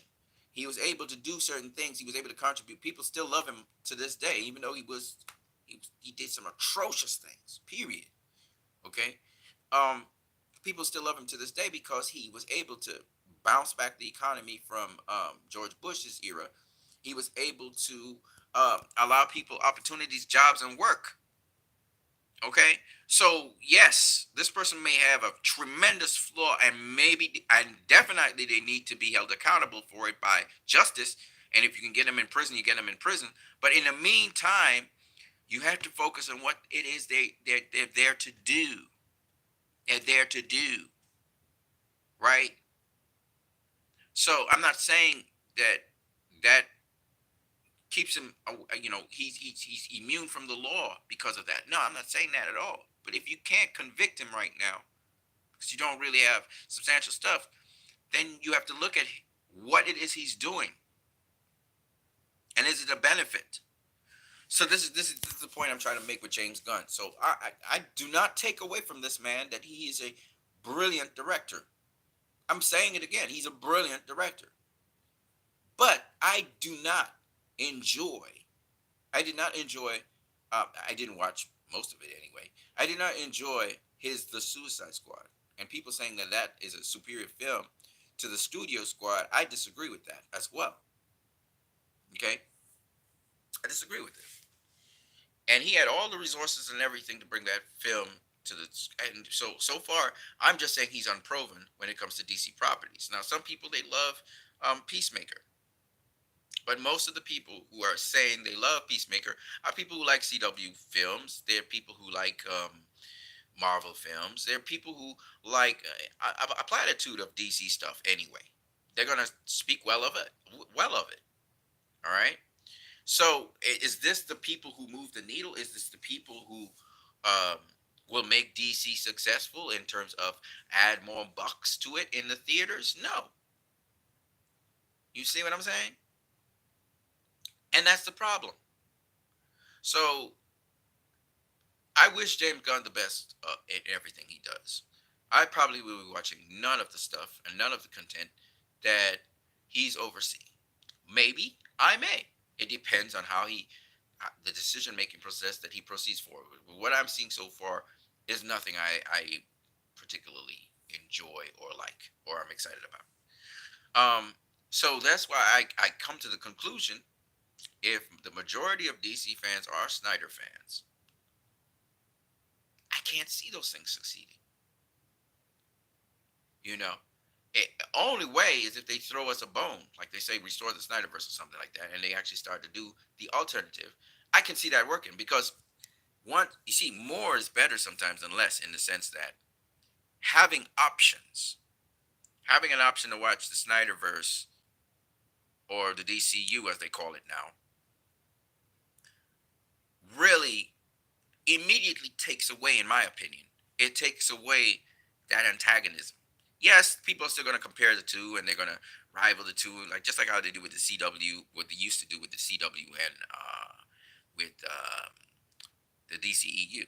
They will talk about it, but for the most part, people are going to be satisfied. The only thing now is people are going to be satisfied that we have theatrical runs, which are you can get what the flavor of the month you want. So if you like light, fluffy, jokey comedy, you can get that. If you want somebody who takes the characters seriously and maybe a more serious tone movie, maybe not, but you know, you can get that. That is the thing that Warner Brothers needs to understand. That once you have these options, you got, oh, I could get this or I could get this. Now it makes the playground fun. And some people will still be antagonistic. They'll still be comparing the two. Whereas some other people will say, well, let me dip my toe over here. Let me dip my toe over here. And they're just having fun sampling both things. And so what happens is, because of the success of maybe one side, it pulls the success to the other side. Kind of like with Marvel and DC, right? Sometimes I feel, let me dip my toe into Marvel. I'm not really a Marvel fan, but I want to see this Marvel movie here, right? And that happens. That happened with me and Ant Man, the first Ant Man movie, or the second. I can't remember which one it was. I think it was the first one. I was like, you know what? Let me go watch Ant Man over here, and I actually was pleasantly surprised. It was a fun little movie. You know what I mean? And that's the point I'm making. That what happens is when you give people options and you give them choice, Down the road, it evens out, and people become more accepting because now I'm satisfied. I'm getting what I want. Now I want to see what's. I'm curious about what's really going on over there because I don't have any antagonism towards it anymore. And then the people over here, oh yeah, this was great. Let me just go across here, see what they have over there. Right? So what you end up with is a curiosity that helps us to understand each other more. Oh, I could see why the fans kind of like this movie. It's not necessarily my kind of thing, but I could see it. You end up going into the cinema to see movies you would probably not go into the cinema and see. Sometimes you're disappointed and you leave like, I don't know why I went and saw that movie. But you know what? I went and saw it. And you can write your reviews, comments, whatever. But ultimately, in the end, people get more empathetic to each other. And you can say, I can understand why these people like this. It's just like when I say, I can understand why Marvel fans like Marvel. You see what I'm saying? And so that is what is needed in the comic book industry to bring comic book dumb together. Oh, hell yes, I'm going to watch the Transformers movie. That first trailer has had so much impact on me. I'm moved. I'm like, I'm waiting for June next year for Transformers, right? That's the fun of fandom. I was listening to whoever it was do a video, and I even posted it up on Twitter, and they were saying that Zack Snyder's films, they try to be all mature and then they appeal to the teenager in you or whatever. Listen, fandom appeals to your childhood. Fandom. I don't care if it's cars you're really fanatical about or if it's sports you're really fanatical about. You become a child again. And you behave kind of childish. If you look at fans who, they're going at each other, right? They behave very juvenile. They call each other names, they call it people names, and that's kid stuff. Adults don't behave that way, right? So that's what fandom does. It makes people fanatical. It makes them passionate and emotional about certain things. So that's supposed to happen. You're supposed to sort of be a child. The inner child in you comes out with superhero movies. And Zach treads that line between giving you some really good food, some really good content, appeals to the adult side of you while appealing to the child side of you. And you're like, you're yeah! You're like really like a child, all right? So that's what he does with his movies. That's why people love them so much, all right? And the critics don't particularly like them because the critics have been swayed by Marvel and the Marvel Universe, which have done a fantastic job of what they do. Okay, they did a fantastic. Now David Ayer did say "fuck Marvel," and Zack Snyder, what did he do? I can't remember what Zack did, but Zack was making fun of Iron Man or something like that. So I guess that's what turned off the Marvel fans for a little bit, because like I said before, it brings out the inner child in you. So when they felt all hurt that, oh, you talked about Marvel like that, well, screw you, DC. The inner child, right? So and comic book movies, all comic book movies generally do that. I mean, Unbreakable, Split, Glass, they all do it. They all do it. You're gonna bring out the inner child in you. You see the awe in how these characters start to do these, and let me tell you why that's a good thing. It's because there's an untapped side of the human being, psychically, that we marvel at. We marvel at how a man could pick up something so heavy because in his adrenaline rush, or a mother lift a car to protect her child that's falling on her child. She just suddenly lifts it with an adrenaline rush. There's something super about that. When a sport athlete, is taking punches that kill people, and there's something super about that. Is when a footballer does a move and leaps over 5, 6 footballers and goes for a touchdown. There's something super about that. There's something supernatural about it. Let's just put it that way. Because there's a part of the human psyche that we haven't tapped into. And we're very intrigued by it. And that inner child starts to go, yeah, yeah, yeah. Because that inner child is saying, it's something you're not letting me unleash. Okay? So that's what the appeal of superheroes is as well. It's their powers, as we say. So remember, superhero movies can be very ridiculous. If you think about it, somebody walking around in tights is not necessarily the most flattering thing in the world, unless you like tights. Okay. And the characters look, like we were looking. I was looking at Batgirl, the background stuff, and it looked funny from afar. But the directors know how to do proper cuts and get the scenery right so it looks cool and everything. And that's things people don't understand. These actors are dressing up in tights to go running around. It's hilarious. And most actors, most serious actors, will tell you, "Man, I don't want to dress up in no damn tights and run around looking like a clown." And then comic book movies, for us who have day to day worries and fears and things to deal with and money to make, we don't even care about that stuff, right? That's for kids, right? And this is where the comic book movies is for kids. We don't take them too seriously, comes from. But sometimes, like Joker, like the Joker comic book movie. Sometimes we get the Dark Knight comic book movie. We get some stuff that appeals to us as adults, and this is all that Zack Snyder does. Don't get twisted with Hollywood and what Hollywood's saying. And that's why I really appreciate it. I know it's a matter of time before the Snyderverse is restored, and when I say restored, I mean Zach gets to do the other two movies. Ben gets to do the Bad Flag movie. We're very close to it.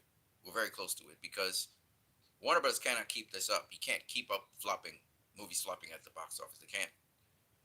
They're gonna have to either lease out the properties, sell out the properties. They've already rebooted now. How many times they rebooted with Justice League 2017? That failed. They didn't try to reboot again with Shazam, and after it, that failed. That was the second time. Now they're going to try and do it. They tried to do it with The Rock. It failed. That's three times. They're going to 3 times you're out. 3 times you're out.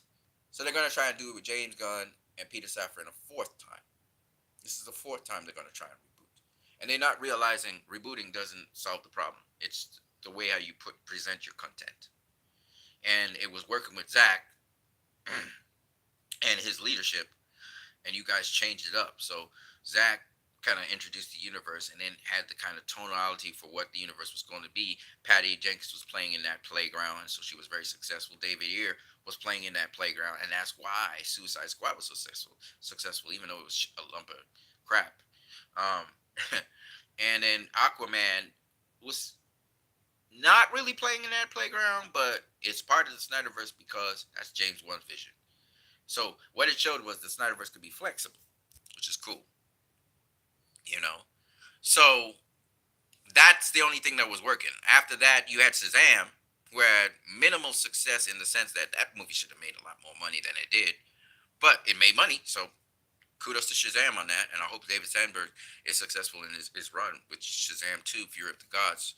Um, but then again, after that, we've had just a shitload of failures in the DCU or the DCU, whatever you want to call it.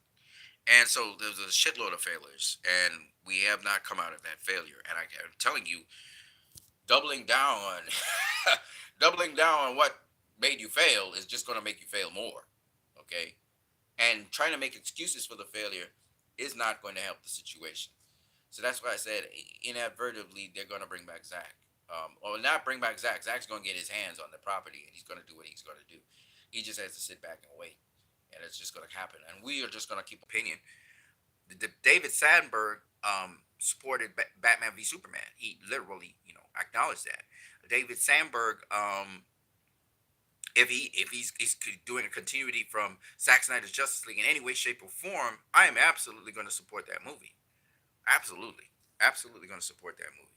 Um, so it's all based on principle for me. For me, like you said, I judge people based on what their content does. Not necessarily they could be nice people and so on, but their content sabotages our cause. I can't support the content for that.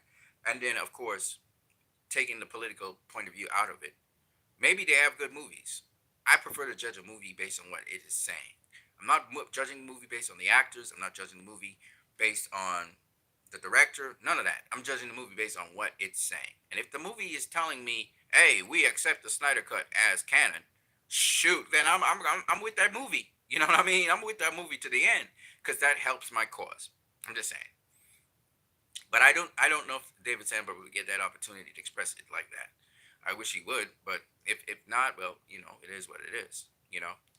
But shout out to JB, man. Shout out to JB. My teeth are yellow because I have used a lot of saffron, aka turmeric.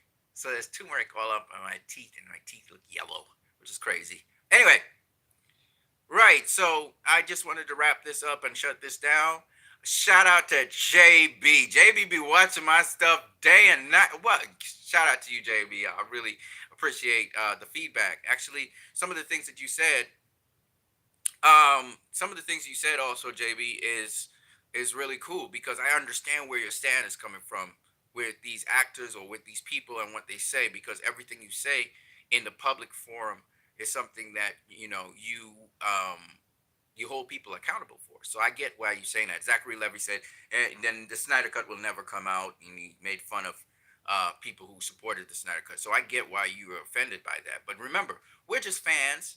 Fans say all kinds of crazy things. Actors say all kinds of crazy things. I remember when what's his name, the Star Wars guy who also plays the Joker, right? I forgot his name, but he came out and just slandered the movie he was in. The Last Jedi, I think it was. He slandered that. He was like, "This dude ain't know what the hell he doing," you know.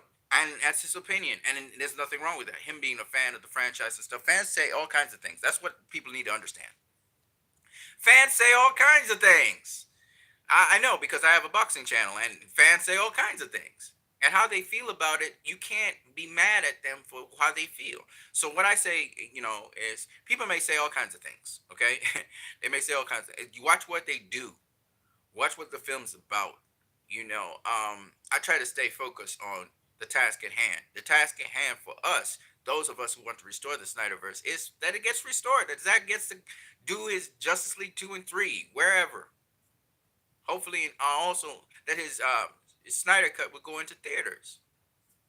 It deserves to, and they're just maligning it. So these are the things, and then of course Ben Affleck get his Batman movie, and not no DCU Batman movie where he's a joke. No, serious Batman movie, and also that David Ayer gets to show his Suicide Squad to the world. That is what this Restore the Snyderverse is all about. So ultimately, in the end, I really couldn't care what Zachary Levy says because and ultimately, I said in the end, right? I do care what he says, but when I'm saying ultimately, he was wrong. He was proven wrong. Snyder Cut came out, right? So it was his opinion, and he's free to express his opinion however he wants to feel about it, right? Patty Jenkins said the Snyder Cut is not coming out.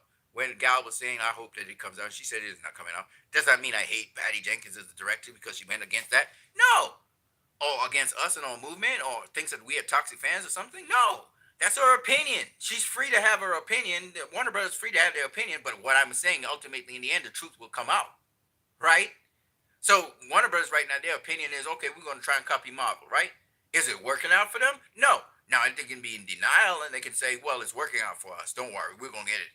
And they try again and they're going to fail. But ultimately, in the end, because there's a precedent to this is why we know it's going to fail. It's not like with people were saying, well, Batman v Superman is going to fail at the box office because they hated the people who are challenging Marvel. It's not like that. There's data out there, okay? Flop, flop, flop, flop. They have four flops in a row trying to do the same thing that they've been trying to do with Justice League 2017.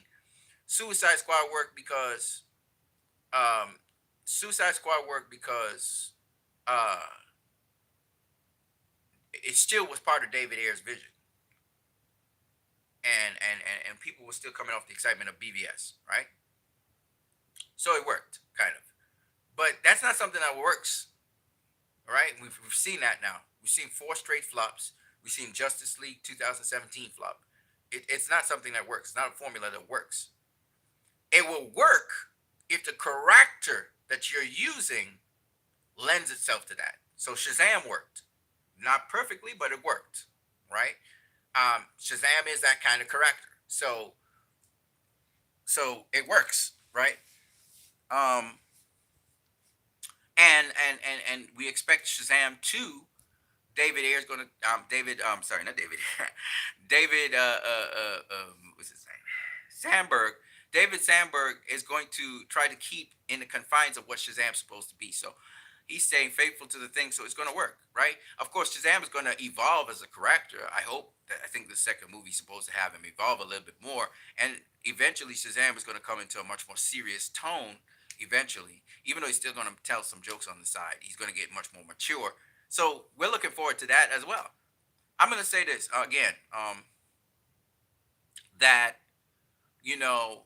Uh, I try to do things based off of principle as much as I can. I know this is an industry and I know films is also about feelings, but I try to stay as reasonable and as logical as I can possibly be when using this genre, right? So that's my room. I'm in my room. I like to go against a white background so you guys can just kind of focus in on what I'm saying instead of seeing my whole entire room right now. So that's basically what I'm saying. And again, what I want to just emphasize and stress upon is that I get what the Snyder Cut fans, we've gone through a lot of abuse and unnecessarily, and we're talking about not just abuse from other fans, which is okay. Fans go against each other, but the industry been against us, and they still are to this day. They still call us toxic. They say no, there's just a fraction of them that's toxic. No, no, no. You're saying we're toxic, okay? And there's no fans and fandoms are not. You can't just say, oh, wow, in the middle of my street, 2 o'clock. Yep, that's enough time. Yeah, sorry about that. I just got a phone call and that kind of stopped everything. I'm using a phone. So what I'm saying is that it's the principle of the thing. So anyways, thank you so very much, JB, for coming through. Somebody else hit the like button.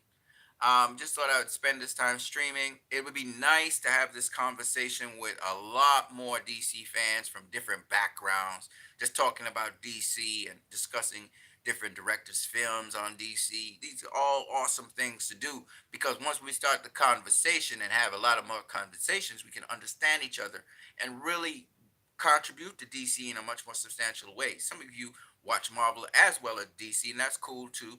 Me, not really watch a lot of Marvel, but there are certain Marvel movies that resonate with me. One of them is Black Panther, and the other one is Captain America: The First Avenger.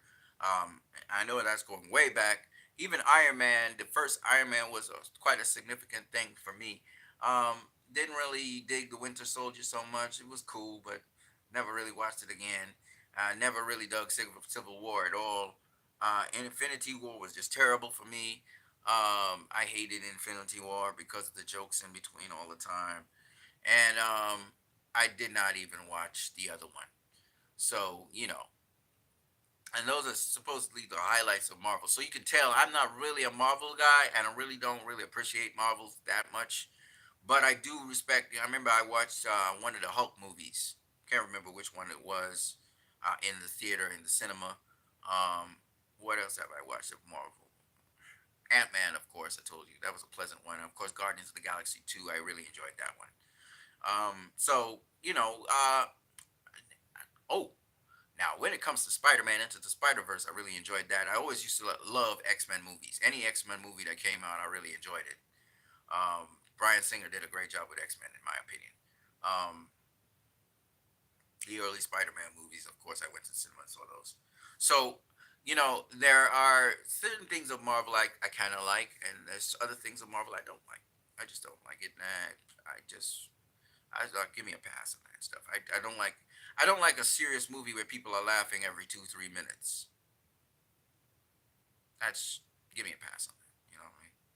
And I understand the populace may see comic book movies a certain way and comic books, but I read comic books that had covered deep themes and stuff like that later on in my career, later on in my life. So for me, comic books was an insight, pop culture insight into how society operated, and so there were some deep comic books and with deep themes in them. Well, graphic novels. They were mostly graphic novels, and so even Watchmen is a pretty deep graphic novel in of itself as well.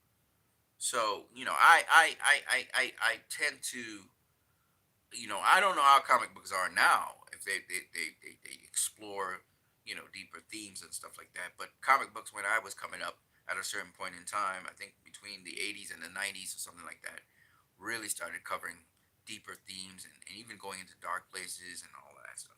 So I just think that you know, populist perception on something does not bring about lore or speak about lore in its fullest sense and truth. And I think the thing with the deep dives that Zach was doing and other directors under Zach, like Patty Jenkins with the Amazons and stuff, and the discovery I found out about history of Amazons that they actually existed and so on and so on, really leads to, and it really enriches the lore. And that's the sort of research that goes into movies and the research that goes into comic book movies that link comic book movies to actual history and how these mythos were started. I thought it was just so wonderful, you know, and that's all been abandoned and just it's so fickle and superficial and stupid now. I just really don't really care for much of it. You know, people would go into the comic book lore, but they wouldn't go into the lore that brought about the comic book lore. You know, that's what Zach was doing. And so for me, after tasting of Zach and what Zach brought to the table, it's hard to go backwards. You know what I mean? Into the same bullshit that I left comic book movies for. I think X Men wowed me a bit, so I stayed with X Men, but I never really watched any other comic book movies. While Marvel was doing its runs and stuff, and my brother was all raving about Marvel, I was like, I ain't watching that shit. I got research to do, or I got this to do, or I got that to do. I didn't have time for it. When I watched the stuff that just didn't appeal to me at all, and to this day, it doesn't appeal to me as an adult who wants to have some sort of entertainment that's mature. And the movies are fine. They're safe. They're fine. You know, they're fine, but they're not great.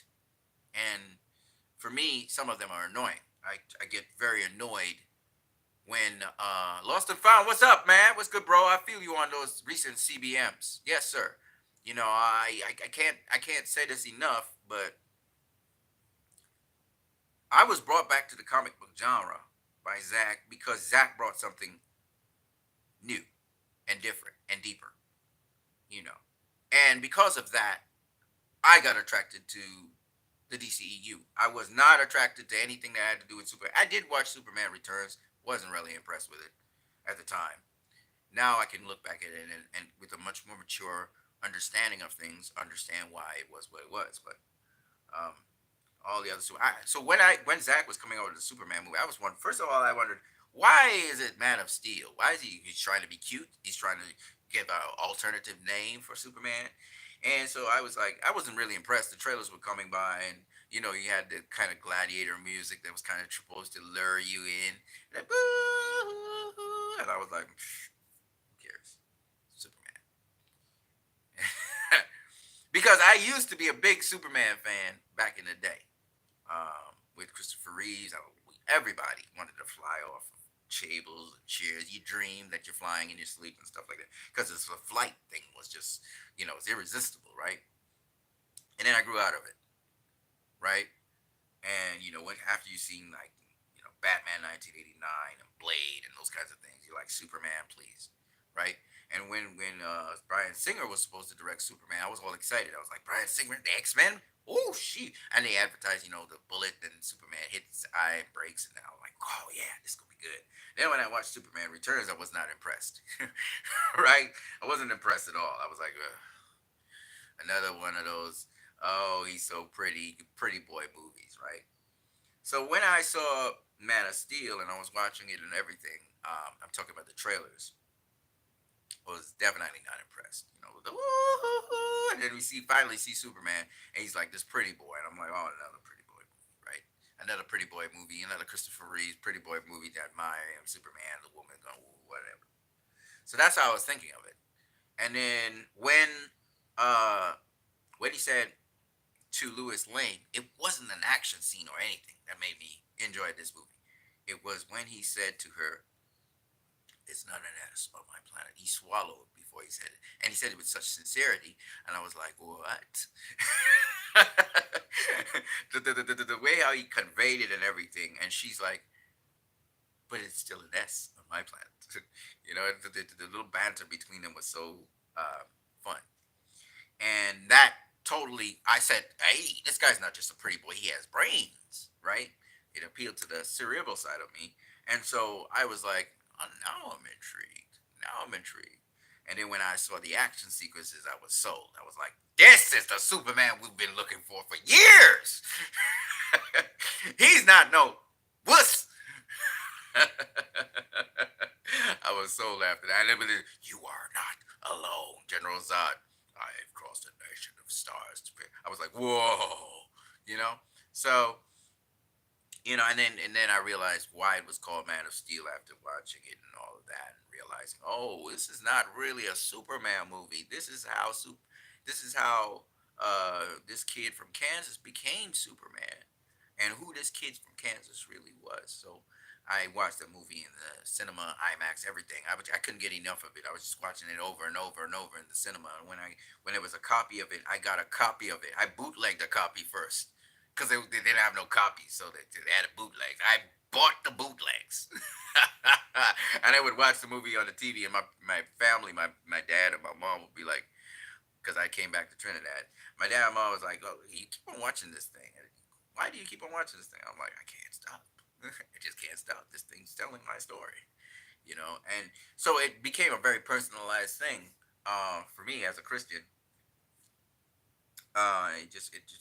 It was very personalized because for me, I felt like an alien amongst people. When I was born again, I felt like an alien, and like the world was so different, and I just felt like, where do I contribute? Where do I belong in this thing? You know. So that was the stage in my life where Superman, that Zack Snyder movie, really sort of gave some insight. It was like, I could relate to the mythos. I could finally relate to Superman, and never turn back from there. You know. So uh, I think that that movie, uh, in many respects, it sort of imprinted on me what the DCU should be. And I was like, I really couldn't care. I mean, I was one of the, you guys know that, and you know me from YouTube. BVS was a movie I really was impressed with, and I really defended the hoot and hana of BVS. I was doing videos. I mean, I did like 200 and something videos on BVS. While everybody was doing the negativity, I was just pushing back with positivity. I just kept on pushing. I didn't care because I couldn't understand why this kind of storytelling in Hollywood was being, and I knew it had to do with the Christocentric vibes on it, that Zach was pushing Christianity. That's why he got pushed back so much. People had a problem with the God complex and the gods and speaking about God so much, and Hollywood hated it. They hated it, even though we had people like what's his name? I can't remember his name right now. The Christian guy who had been working with Hollywood stars and people in Hollywood, trying to carry them. He just came to me and he just disappeared. I forgot what his name is, but he's the one that did. He got Lean on Me to be done. I forgot what his name is. Oh, Kirk Franklin, right? Kirk Franklin sort of had a Christian sort of revival in Hollywood, right? But even so, what is amazing is that you know not Kirk Cameron. Kirk Cameron also he's a definite he's a Christian man. He even believe in the Ten Commandments and everything. But Kirk Franklin set the foundation. If y'all guys remember back in the '90s, Kirk Franklin, yeah, or early 2000s. I can't remember which one it was. Kirk Franklin started a revolution. Do you want a revolution? Do you want a revolution? Right? And he really revolutionized. He started to really blaze the trails in Hollywood. Now there were always Christians in Hollywood, and there are a lot of Christians in Hollywood actually, which is really quite interesting. Denzel Washington's a Christian, and there's a lot of Christians in Hollywood. They don't say it, but they are. There are a lot of them there. I think Tom Hanks is one of them as well, and he's Jewish too, I think. Anyway, the point is that um, Zach took it to a whole other level. I think we had The Passion of the Christ with Mel Gibson, unapologetic. They were saying, it's kind of what did they say, anti-Semitic. It was an anti-Semitic movie and whatever, because there's a lot of Jews in Hollywood. you know. So there was a pushback on that. But what I would say is, so the Passion, while it was loved by a lot of people worldwide, it did very well box office wise. There was a controversy behind it, right? Mel Gibson was considered a controversial director. Well, Zack Snyder is considered a controversial director for how his unapologetic portrayal of Christ throughout his Superman movies, right? And I say Superman movies because BVS is a Superman movie. Zack Snyder's Justice League is a Superman movie. And Man of Steel is a Superman movie. And never has he used the title Superman for the movies. He says it's Batman v Superman. He did use it for Batman v Superman. But the point is, the reason why he hasn't done that so much is because Superman's going on a journey. He's going on a hero's journey, an arc, in which one of the alternate versions or alternate realities of it is that he's going to become evil Superman, which is a paradox because Superman's not evil. He can't be evil, right? But it's a paradoxical saying, but whatever. So you're gonna see a version of Superman in Justice League 2 who is manipulated by Darkseid, and so that's what Justice League 2 is about, and how it leads up into that, right? Because it has to lead up into it. Lex Luthor has a part to play there. And even though we know the plot and we kind of know the story, I'm not saying that the story is going to follow all those exact beats. It's going to be things different. We want to see it. If that makes any sense to anybody. We're dying to see that. I guess some people would give a tooth or a nail for that. And I think that also um, just seeing Superman lead the entire um, the world's defenders, from the Green Lanterns and everybody, he's leading them into the war with Darkseid. Is going to be something special. You know, this is after Batman dies. Batman's going to die, right? So I'm looking forward to seeing that. That's just like Zach said. DC has to separate itself from Marvel by doing something different, and that's it. The difference is epic. The word we keep on going to use over and over with Zack Snyder stuff is epic, right? In fact, even in the even in the Teen Titans Go episode, they said this is going to be epic, right? We know that's what Zack does. He does epic, sweeping, grandiose movies, right? Right? Even though the core of the movie is usually very personal and small and it feels very indie, he does these sweeping, grand, epic things, right? He does these epics, right? So Zach's going to do another epic, right? You know, and so we look forward to that. There's a sizable, tremendous. That's the difference between Zach saying versus a Todd Phillips or a Matt Reeves. Matt Reeves is not looking to do an epic. Todd Phillips is not looking to do an epic, right? Christopher Nolan is not looking to do an epic, right? They're doing stories in a confined space, and Zach's doing global stuff. He's all right. We're gonna do it. We're gonna do it huge. We're gonna do epic, right? So the Metropolis incident with General Zod and the World Engine doing tremendous damage to the city is epically done. you know, uh, you know, uh, uh, um, BVS, the fight with Doomsday that's mowing down most of the port side, right? Is epically done. Right? Zach does it epically because it's going to be an epic. When you think of the Justice League taking on Steppenwolf and fighting him and Darkseid showing up, it looks epic. It's epically done, right? So that is just Zach. That's just the action elements. We haven't talked about other things that he does very epically. And so people say, well, Zach's going all out, like no holds barred. Some people call it porn destruction, right? But we see it as epic. We see it as grand scale. We see it as massive. He's doing it on a big scale for this sizable thing. This is what is called epic. This is why when we look at the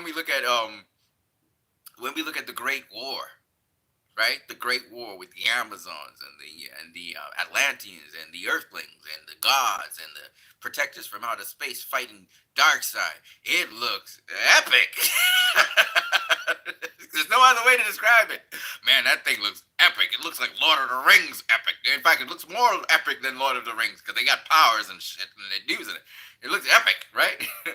And that's the point behind it because it's a lore. So the lore, what made people want to tell the lore or how people told the lore was epically, right? They exaggerated a lot of things. So it looks grand, it's exaggerated. Some people say it's bombastic, some people say it's outlandish. It's supposed to be that way because it's epic. You see people running around in tights with swords and stuff. You better make it epic, otherwise it's gonna be funny. It's gonna look hilarious, right? You get what I'm saying? You either go epic or you go with comedy, right? And what the MCU did, they couldn't go that epic because they were working with a budget. So they decided, okay, we're going to mix humor into our action scenes, little quips that the heroes say to each other and stuff like that, and villains. And that is where we get the fans in because now it's personalized somewhat, and it reminds them of one of those flashbang comic books, you know. So that's what they did. So Marvel couldn't go. So Zach was like, "I'm going all out epic. I ain't unapologetically, unapologetically epic." Right? Zach was like, "This is the direction I'm going. I don't know about you guys. I'm going epic." And um, Marvel decided, okay, we're going to use pathos and humor to carry our characters onwards. So that's the difference between Marvel and DC. And for me, I'm a go hard, go home kind of guy. So I love the epic. I'm not one of those guys who's like, okay, we're gonna fudge this because this is gonna look ridiculous. Otherwise, we might as well commit on how ridiculous it is. So we are, as they say, a self-aware film, and therefore we know that this looks silly. So we're gonna just make fun of it, right? And so the little quips and stuff in it, because it's either one or two ways you can deal with a superhero movie to make it work, right? Marvel chose to say we are aware of how ridiculous this looks, so we're gonna make sure you know that we're aware of it, and therefore we win you over that way. Whereas Zach decided, I am going to be so sincere about this, you're gonna believe me. And so, in the purest, most sincere way he could, just as with Patty Jenkins was sincere about the first Wonder Woman movie and even the second one. And that's what sold it. Because here, what the shining light on these characters is going to be their attributes. You see? We were able to see Wonder Woman in the No Man's Land scene because she displayed her attributes. The decision she took was based on how she was raised. And that's what made the No Man's Land seed so powerful because it spoke to Hippolyta, Antiope, and the entire Amazons and their way of life and their way of thinking. And we saw that in Zack Snyder's Justice League when the Amazons led the charge against Darkseid. The people who started that charge, who was it? It was Queen Hippolyta. She said, Amazons! And then she went off. And then everybody, the Atlanteans said, ah! And then the Earthlings said, with me! And then everybody started, but who led the charge? It was Hippolyta. She was like, we got to get this done, right? And the same thing with Diana. It showed who she was when they're saying no man could cross this thing. And months and years we've been here, and nobody want to risk their life to do that. And she was like, listen, those people need help. We gonna do this. And she got up and went. You know what I mean? And what it tells me is it's not about a popularity contest. What makes you believe? See, faith is not a popularity contest. It's not everybody believes this, therefore I believe it. No. Faith is something that the individual has to believe and act on. All right? Your faith is not weighed by the people around you. That's a soul internal thing. And so that's what I love about these movies is that the quality, how she had hope and faith, showed and manifested itself in a situation where people were hopeless and faithless. And similarly with the Amazons and Hippolyta leading the charge, is because she was like, I'm taking this guy down. We gonna win. We gonna protect this earth. Okay, she had the faith to believe that. And these are the kinds of things that Zach brings up in the earnestness and in the sincerity of his directing. And that's what Patty Jenkins was able to bring forth. And you know, one of the Marvel movies that kind of did this was Black Panther. And the very first Marvel movie, Captain America: The First Avenger, also brought that out. That highlight that sincerity, that honesty, that earnestness, and that is what separates a comic book movie like Zack Snyder's Justice League or even Spider-Man 1 and Spider-Man 2. The earnestness. It's the earnestness that makes these movies. All right, the epics. Whereas I'm not saying that Marvel doesn't have earnestness in it and stuff, but they're not going with the pure earnestness because they don't feel they can pull it off. It'll look stupid. And there's a fine line between making your characters look stupid and making them believable, right? Because dudes be running around in tights, y'all, skin tights. Tights. It's so tight that you see their muscles and their veins and their thing. That's some unrealistic stuff. Nobody ain't running around in no tights like that. You crazy? That's very unrealistic. Okay, but he makes you believe these characters are imposing. The Batman, he wearing tights on. Superman's wearing tights on. That tight tights. You know what I mean? That's very uncomfortable, man. Wonder Woman still has it a little bit better in that she don't have them kind of tights to wear. I mean, she's still wearing armor and stuff, and it kind of restricts her movement. But it is unrealistic to think that these guys. You see what I'm saying? So you have to sell it to them, and then the only way to sell it is to be as honest as you can, so you can see the virtues and why this character is what it is. That's why Epic works. Lord of the Rings, again, people running around in some really silly clothing. You make it so good, you make it so believable that people want to wear that silly clothing on Halloween or in different times and they feel they look grand. This is how you get comic book fans. All right? You get big ass grown ups doing some really stupid stuff, like wearing some really dumb looking clothing, but it looks cool. I'm Batman. You see so many Batman fans and people wearing Batman clothing. That's uncomfortable as hell, y'all. Hey, you catch me dead in that.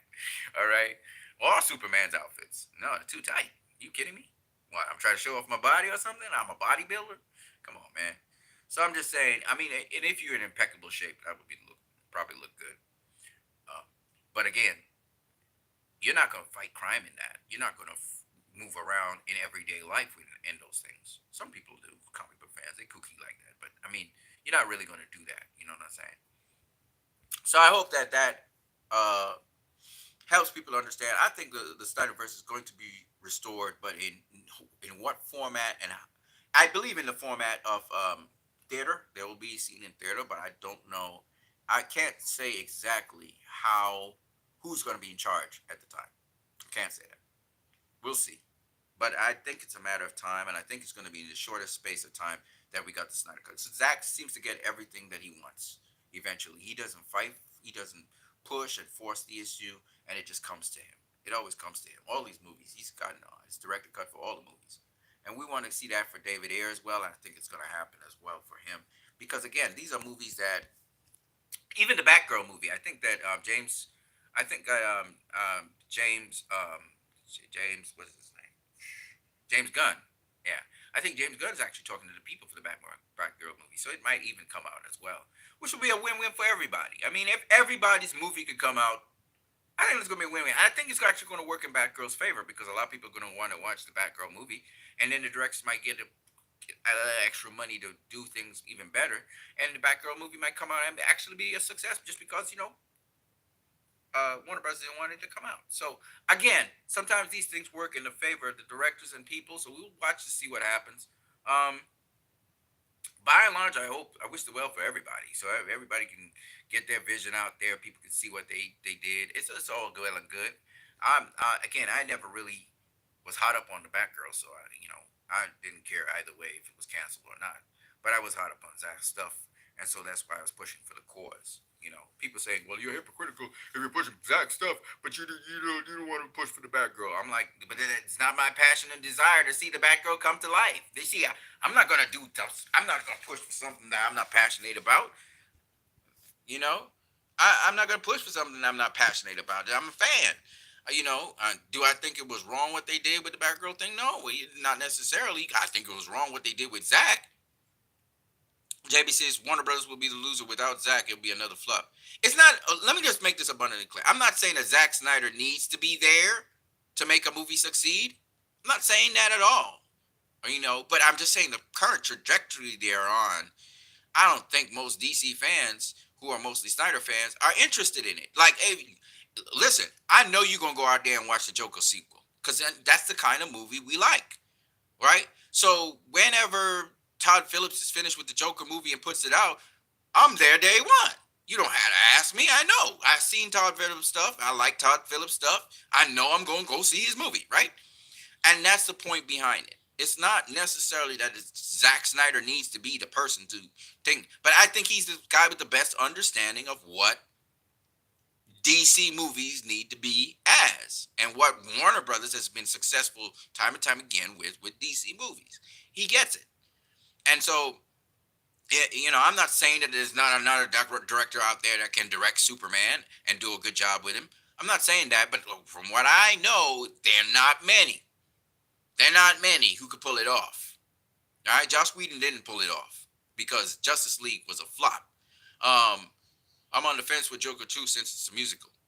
Trust me, you gonna be there. This is Todd Phillips doing it again. He coming with a musical now. That sounds interesting. Very interesting. He's creative. Creative. That's the thing people don't get. He's creative. He's not coming back at you with the same thing the same way. He's not formulaic. He got me from the day one.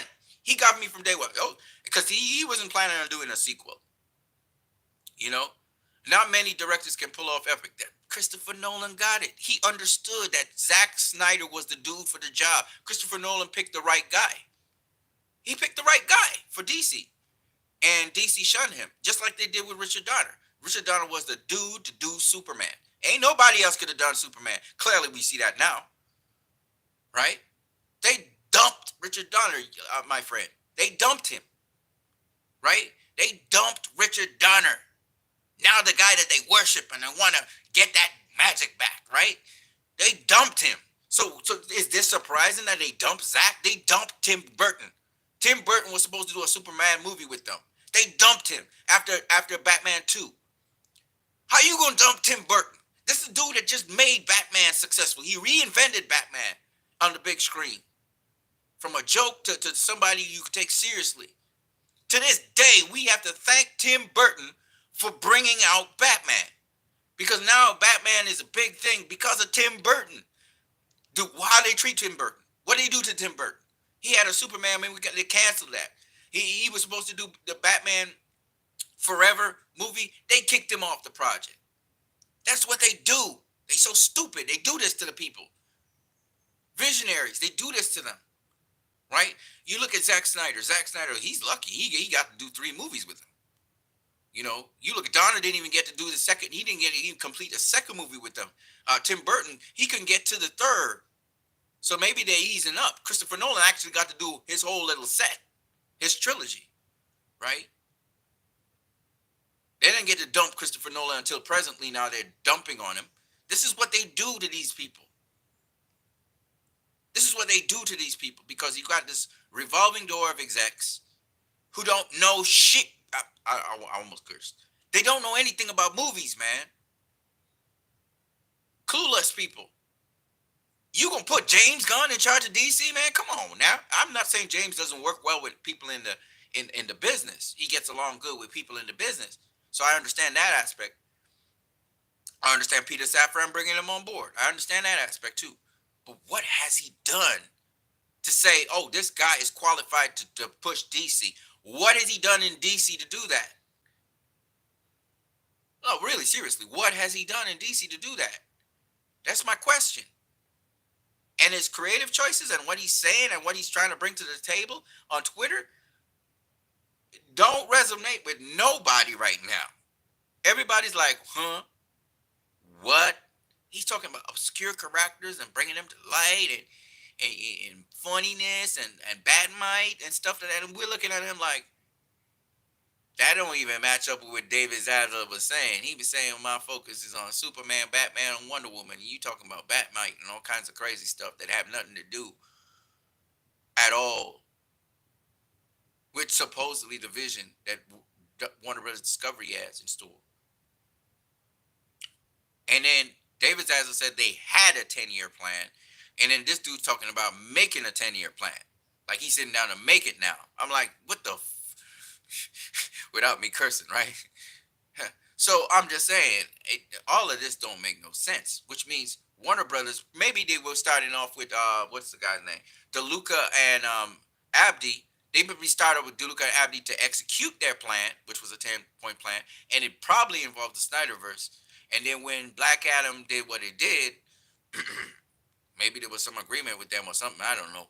They decided, all right, we're going to just carry this thing off to Disney. But right now, Disney's having problems with their Marvel and MCU franchise and Star Wars franchise.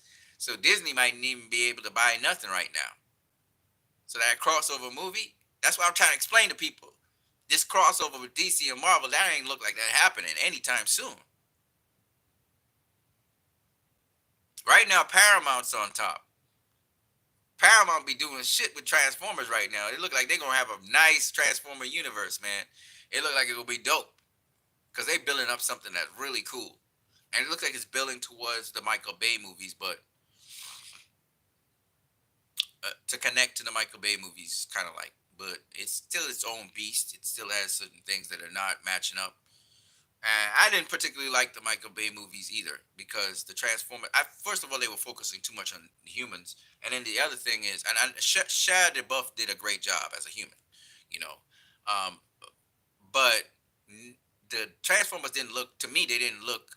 You know, people talk about it was greater CGI, and I'm like, no, yeah, your mind recognizes certain things, and when those Transformers were transforming, you couldn't see what was happening when they were transforming. And two, sometimes you couldn't see the action because the shots were too close or the, too many parts, too many moving parts, so you couldn't distinguish what part of the Transformer was moving. So I didn't really particularly like the Michael Bay Transformer movies that much. Shia LaBeouf kind of sold it for us. He was the comic relief, and he brought sort of a emotion to it, you know. And only the first two were really good anyway. To be honest with you, that's how I feel. I actually believe in the popular sentiment on that because I was just not into this Transformer stuff at all. And the action was just monotonous. You know, they talk about Zack's action monotonous. That shit was monotonous. You know, and then it was seen it always from the human perspective. You wasn't seeing it from the robot's perspective. I think now with Bumblebee and what's going to happen after, you're going to see it from the robot's perspective with the humans in there as sort of like a they're not the main part of the movie. They're like the side part of the movie to help fill it out. So finally, we're going to see the Transformers talking to Transformers, and an issue between the Transformers was going to happen more than the human aspect. The human aspect is going to be there, I hope, but it's still not going to overshadow the Transformer. And we're not going to be seeing it from a human perspective so that it looks so big and everything. And we more see it from a Transformers perspective, which is what I want to see. That's what we would. Okay, anyway, so I'm very excited for it. Um, and the reason I'm excited is because Paramount is doing something, man. You know, you look at 20th Century Studios with because people saying, "Oh, this is Disney." No, this is not Disney. You go on Disney Plus, but it's 20th Century Studios that produced this movie. Don't get it twisted. Disney may own them, but it's them that doing it. And James Cameron has full creative control, right? So 20th Century Studios, which is like was 20th Century Fox, when the people from 20th Century Fox came in to talk to James Cameron, saying, man, I think you could shorten this by you. And James Cameron was like, get the hell out of my studio. You know, understand what I'm saying? I love James Cameron because one thing about James Cameron, he says some outlandish, crazy stuff. All right, even what he said on Wonder Woman, I don't agree. But one thing about James Cameron, you got to respect. The man knows how to make movies. The man knows how to make movies, right? And I wish these dumb studio execs would understand shorter don't mean you're going to get more plays. Zack Snyder's Justice League, a 4-hour long movie. Put it in the cinemas just like that, uncompromised. In fact, if you could, add some more stuff to it. Put the Green Lanterns in. You know what I mean? Flush out the characters more. Make it a 5 hour movie. I don't care. That movie gonna make bank. It's not gonna make bank rapidly, meaning, 3, 4 plays in a day, or 5, 6, 7 plays in a day. No, it's not gonna do it like that. It's gonna do it, but it's gonna do it continually. You guarantee to get that money flowing. People are guaranteed to go in and watch a 5 hour movie. That's what I'm saying. A 5 hour, people go and watch there are movies that are 8 hours long. The longest movie of all time, I think, is about 9 or 10 hours long. All right, that was in the 1960s, but still. All right, so people, let me tell you something about people. You captivate people's interest. They'll binge watch a whole season of shows and stuff. They will do 8 hours. They just right there binge watching. Okay, meaning you draw them in. Once you draw people into your story, they want to see the end of it. They're going to go, go, go, go, go, go. Time suddenly is not a factor.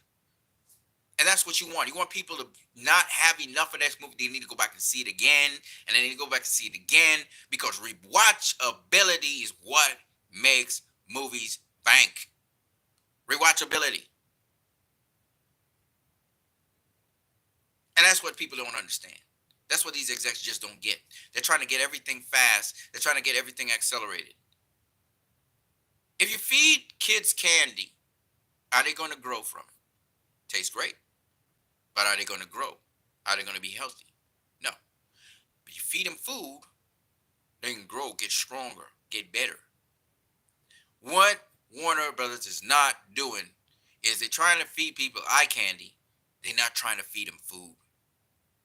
I always believe that movies and the cinema is supposed to be a transformative experience. Otherwise, you could just go watch the stuff on TV. Shit, forget the cinemas and just go and watch them on TV.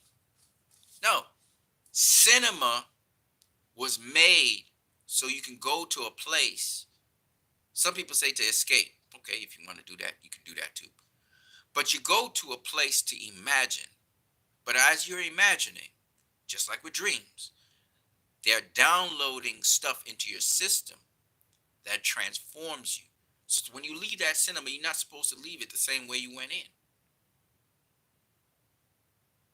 Any director worth his while is going to have you asking questions. Because it's going to have you asking questions about humanity and yourself. When you leave that cinema. That's what cinema is supposed to be, in my opinion. I don't believe in empty entertainment just for entertainment's sake. And if I'm laughing, I better be learning something. Maybe it's something that, and this is what comedians do in stand-up, they tell you things that if they was to just tell you plainly, you'd probably be offended by it. But when you're laughing because of the funniness or the humor of it, you realize you're learning something. They're telling you something that you need to learn that you probably, if they told you any other way, you wouldn't learn it because you'd be offended. Their commentary on society, their commentary on politics, their commentary on things that are really strange that we even do and accept as normal. It's their view of the world that allows them, couched in humor, to talk about these things. And so what I'm saying is that transformative cinema should have humor, if they're going to have humor, as a tool to teach them. I always believe that. I believe that Hollywood and a lot of actors mean well, and a lot of people in Hollywood mean well. And I think that a lot of people in Hollywood also have something to say. And I believe directors have a lot to say. But I think the studios handcuff them and cripple them so they can't say what they really want to say. I know that there are people who are nihilists, meaning I ain't making my movies and stuff for the sake of um, trying to say something. I'm just making stuff because I just feel like making stuff, right? There are nihilists out there that nothing really matters. I'm just doing my thing, right? I'm not talking about them. And I know some of them, and you go into It's just for catharsis. Some of them do what they do, but I'm talking about the ones that understand their purpose and are intentional about their purpose. Meaning, a director who understands, and an actor who understands how something can be important and how they convey it to society, and it could be a building block for it. And I think those directors are very intentional with this Scorsese, or whether even Scorsese with the Godfather. There was something to understand about that world and the morality of it that teaches us and informs us about how we should conduct ourselves with each other. And so by opening that insight, training day, open insight into corrupt policing. And this is the point I'm making about these movies.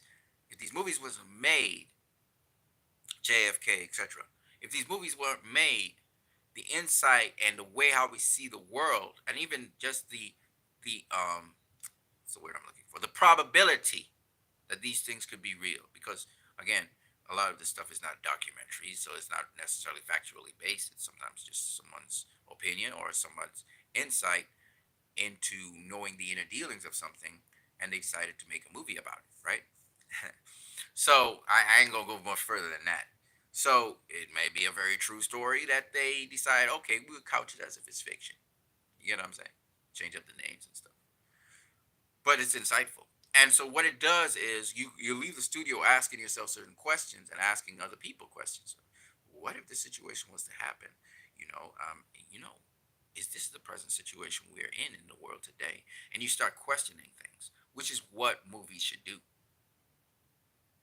I Whether it's to children or what, now you have the conversations with your kids. What makes somebody you think in society heroic, or what?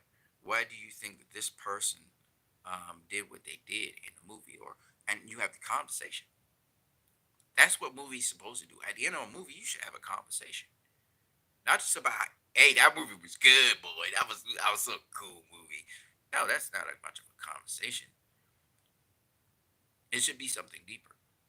And so that's what I just wanted to contribute to you guys, and that's what I do on this channel.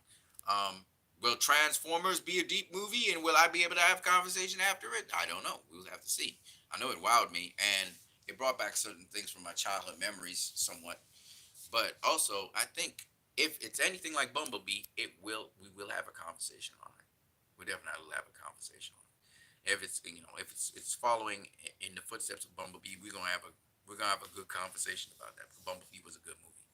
I'm gonna catch you guys later.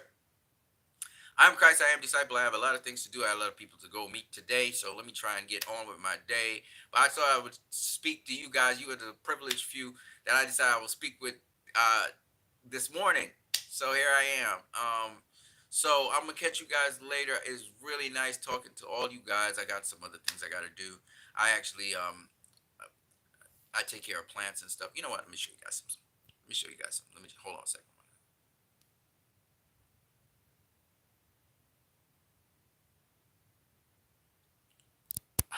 Okay, I don't know if this battery's gonna hold up or not on the phone, but I'm gonna show you guys.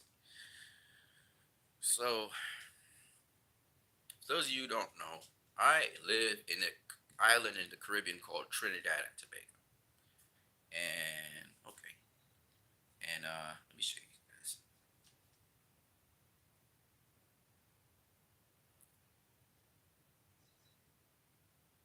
Those of you who know what this is. That's a cassava. That's a cassava, right? Let me show you something else. I don't know if you guys can see this. Hopefully you can. This is dried leaves. It's neem. Okay, so I'm a guy that I try to take care of my body, and I try to do things in a natural sort of way. And I have a whole bunch of cassava. I get to go and harvest some more cassava in the back there. So I do a little bit of gardening, a little bit of farming, along with my neighbor. My neighbors, we work together. Uh, you know, so I grow green bananas. Green bananas. The green bananas in the back there. There's peas. I grow my own food. pretty much. There's peas in the back. I have seasoning on the side of the house. I have cabbages I'm growing. I grow lettuce, pak choy. I grow provision. I grow right now. I have some sweet potatoes in the back, also I'm growing, and okra and okra. You guys know what is okra and stuff like that. So I do a lot of other things besides this. Besides this, I do also retailing online and stuff like that. So I'm always busy all day. But I just wanted to show you guys this because um, I want to encourage you guys in the limited space that you have to be able to grow your own food. Okay. Um, I know that the world is more urbanized, and some of you guys live in cities or in towns or in villages or in suburbs, and so you may have planning or whatever, but you can do hydroponics indoors. You can do hydroponics. It's a friend of mine who I just went by yesterday, and he was showing me him growing pak choy and lettuce in water, hydroponics. He had these PVC pipes, water was running into them and staying at a certain level, and the plants were growing in there. And you put your substrate, your nutrition, so you can grow without soil. You can put them in now in stony stuff, and he's really going full out with that, and that's very exciting because I'm thinking of doing that also indoors. You can grow if you have any kind of plants indoors. That means you can grow food indoors, and you can put plants in pots as well, and with some soil in them, and you water them every day. You can put them outside to get some sunlight, or put them near to a window where they can get sunlight. And you can grow all kinds of things. Seasonings. You can grow seasonings from different types of thymes to celery. You can grow parsley indoors. You can grow. You can even do plants, pimentos, and stuff like that. I would advise you guys to go get seeds in the farmer's garden, wherever you go, farmers market, sorry, or wherever you go, and plant your own plants and grow your own plants. You can always look up online on Google and grow your own stuff. Trust me, the best way to grow food is by your own stuff because you know what you're putting in the food, you know the nutrients, you know the chemicals you may be using on them to keep pesticides away, pests and stuff. You also in the winter season, there are certain plants in your country or your localized area that you can grow in the winter. So you should find out what those plants are that love the cold and grow them. Let me tell you something. Let me tell you something. I'm gonna say this. I'm gonna say this once. In order to be empowered, you must have the following. You must have and know how to build your own shelter. You must have and know how to grow your own food. I'm only saying this once.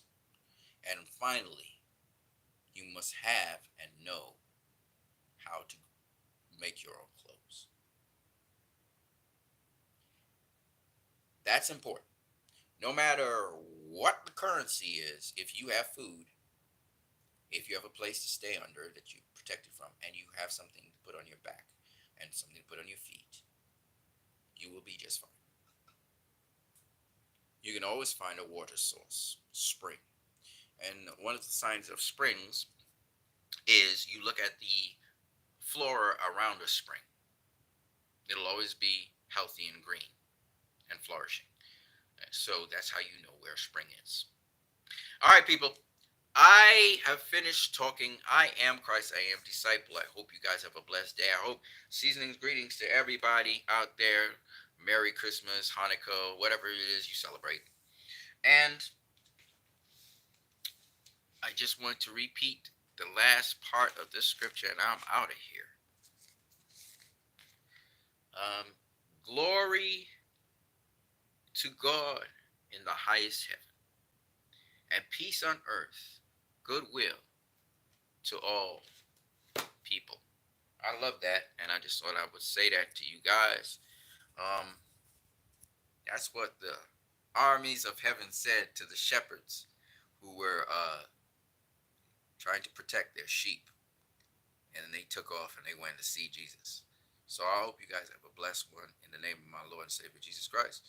I'm gonna catch you guys later. I'm Christ, I am disciple. Peace.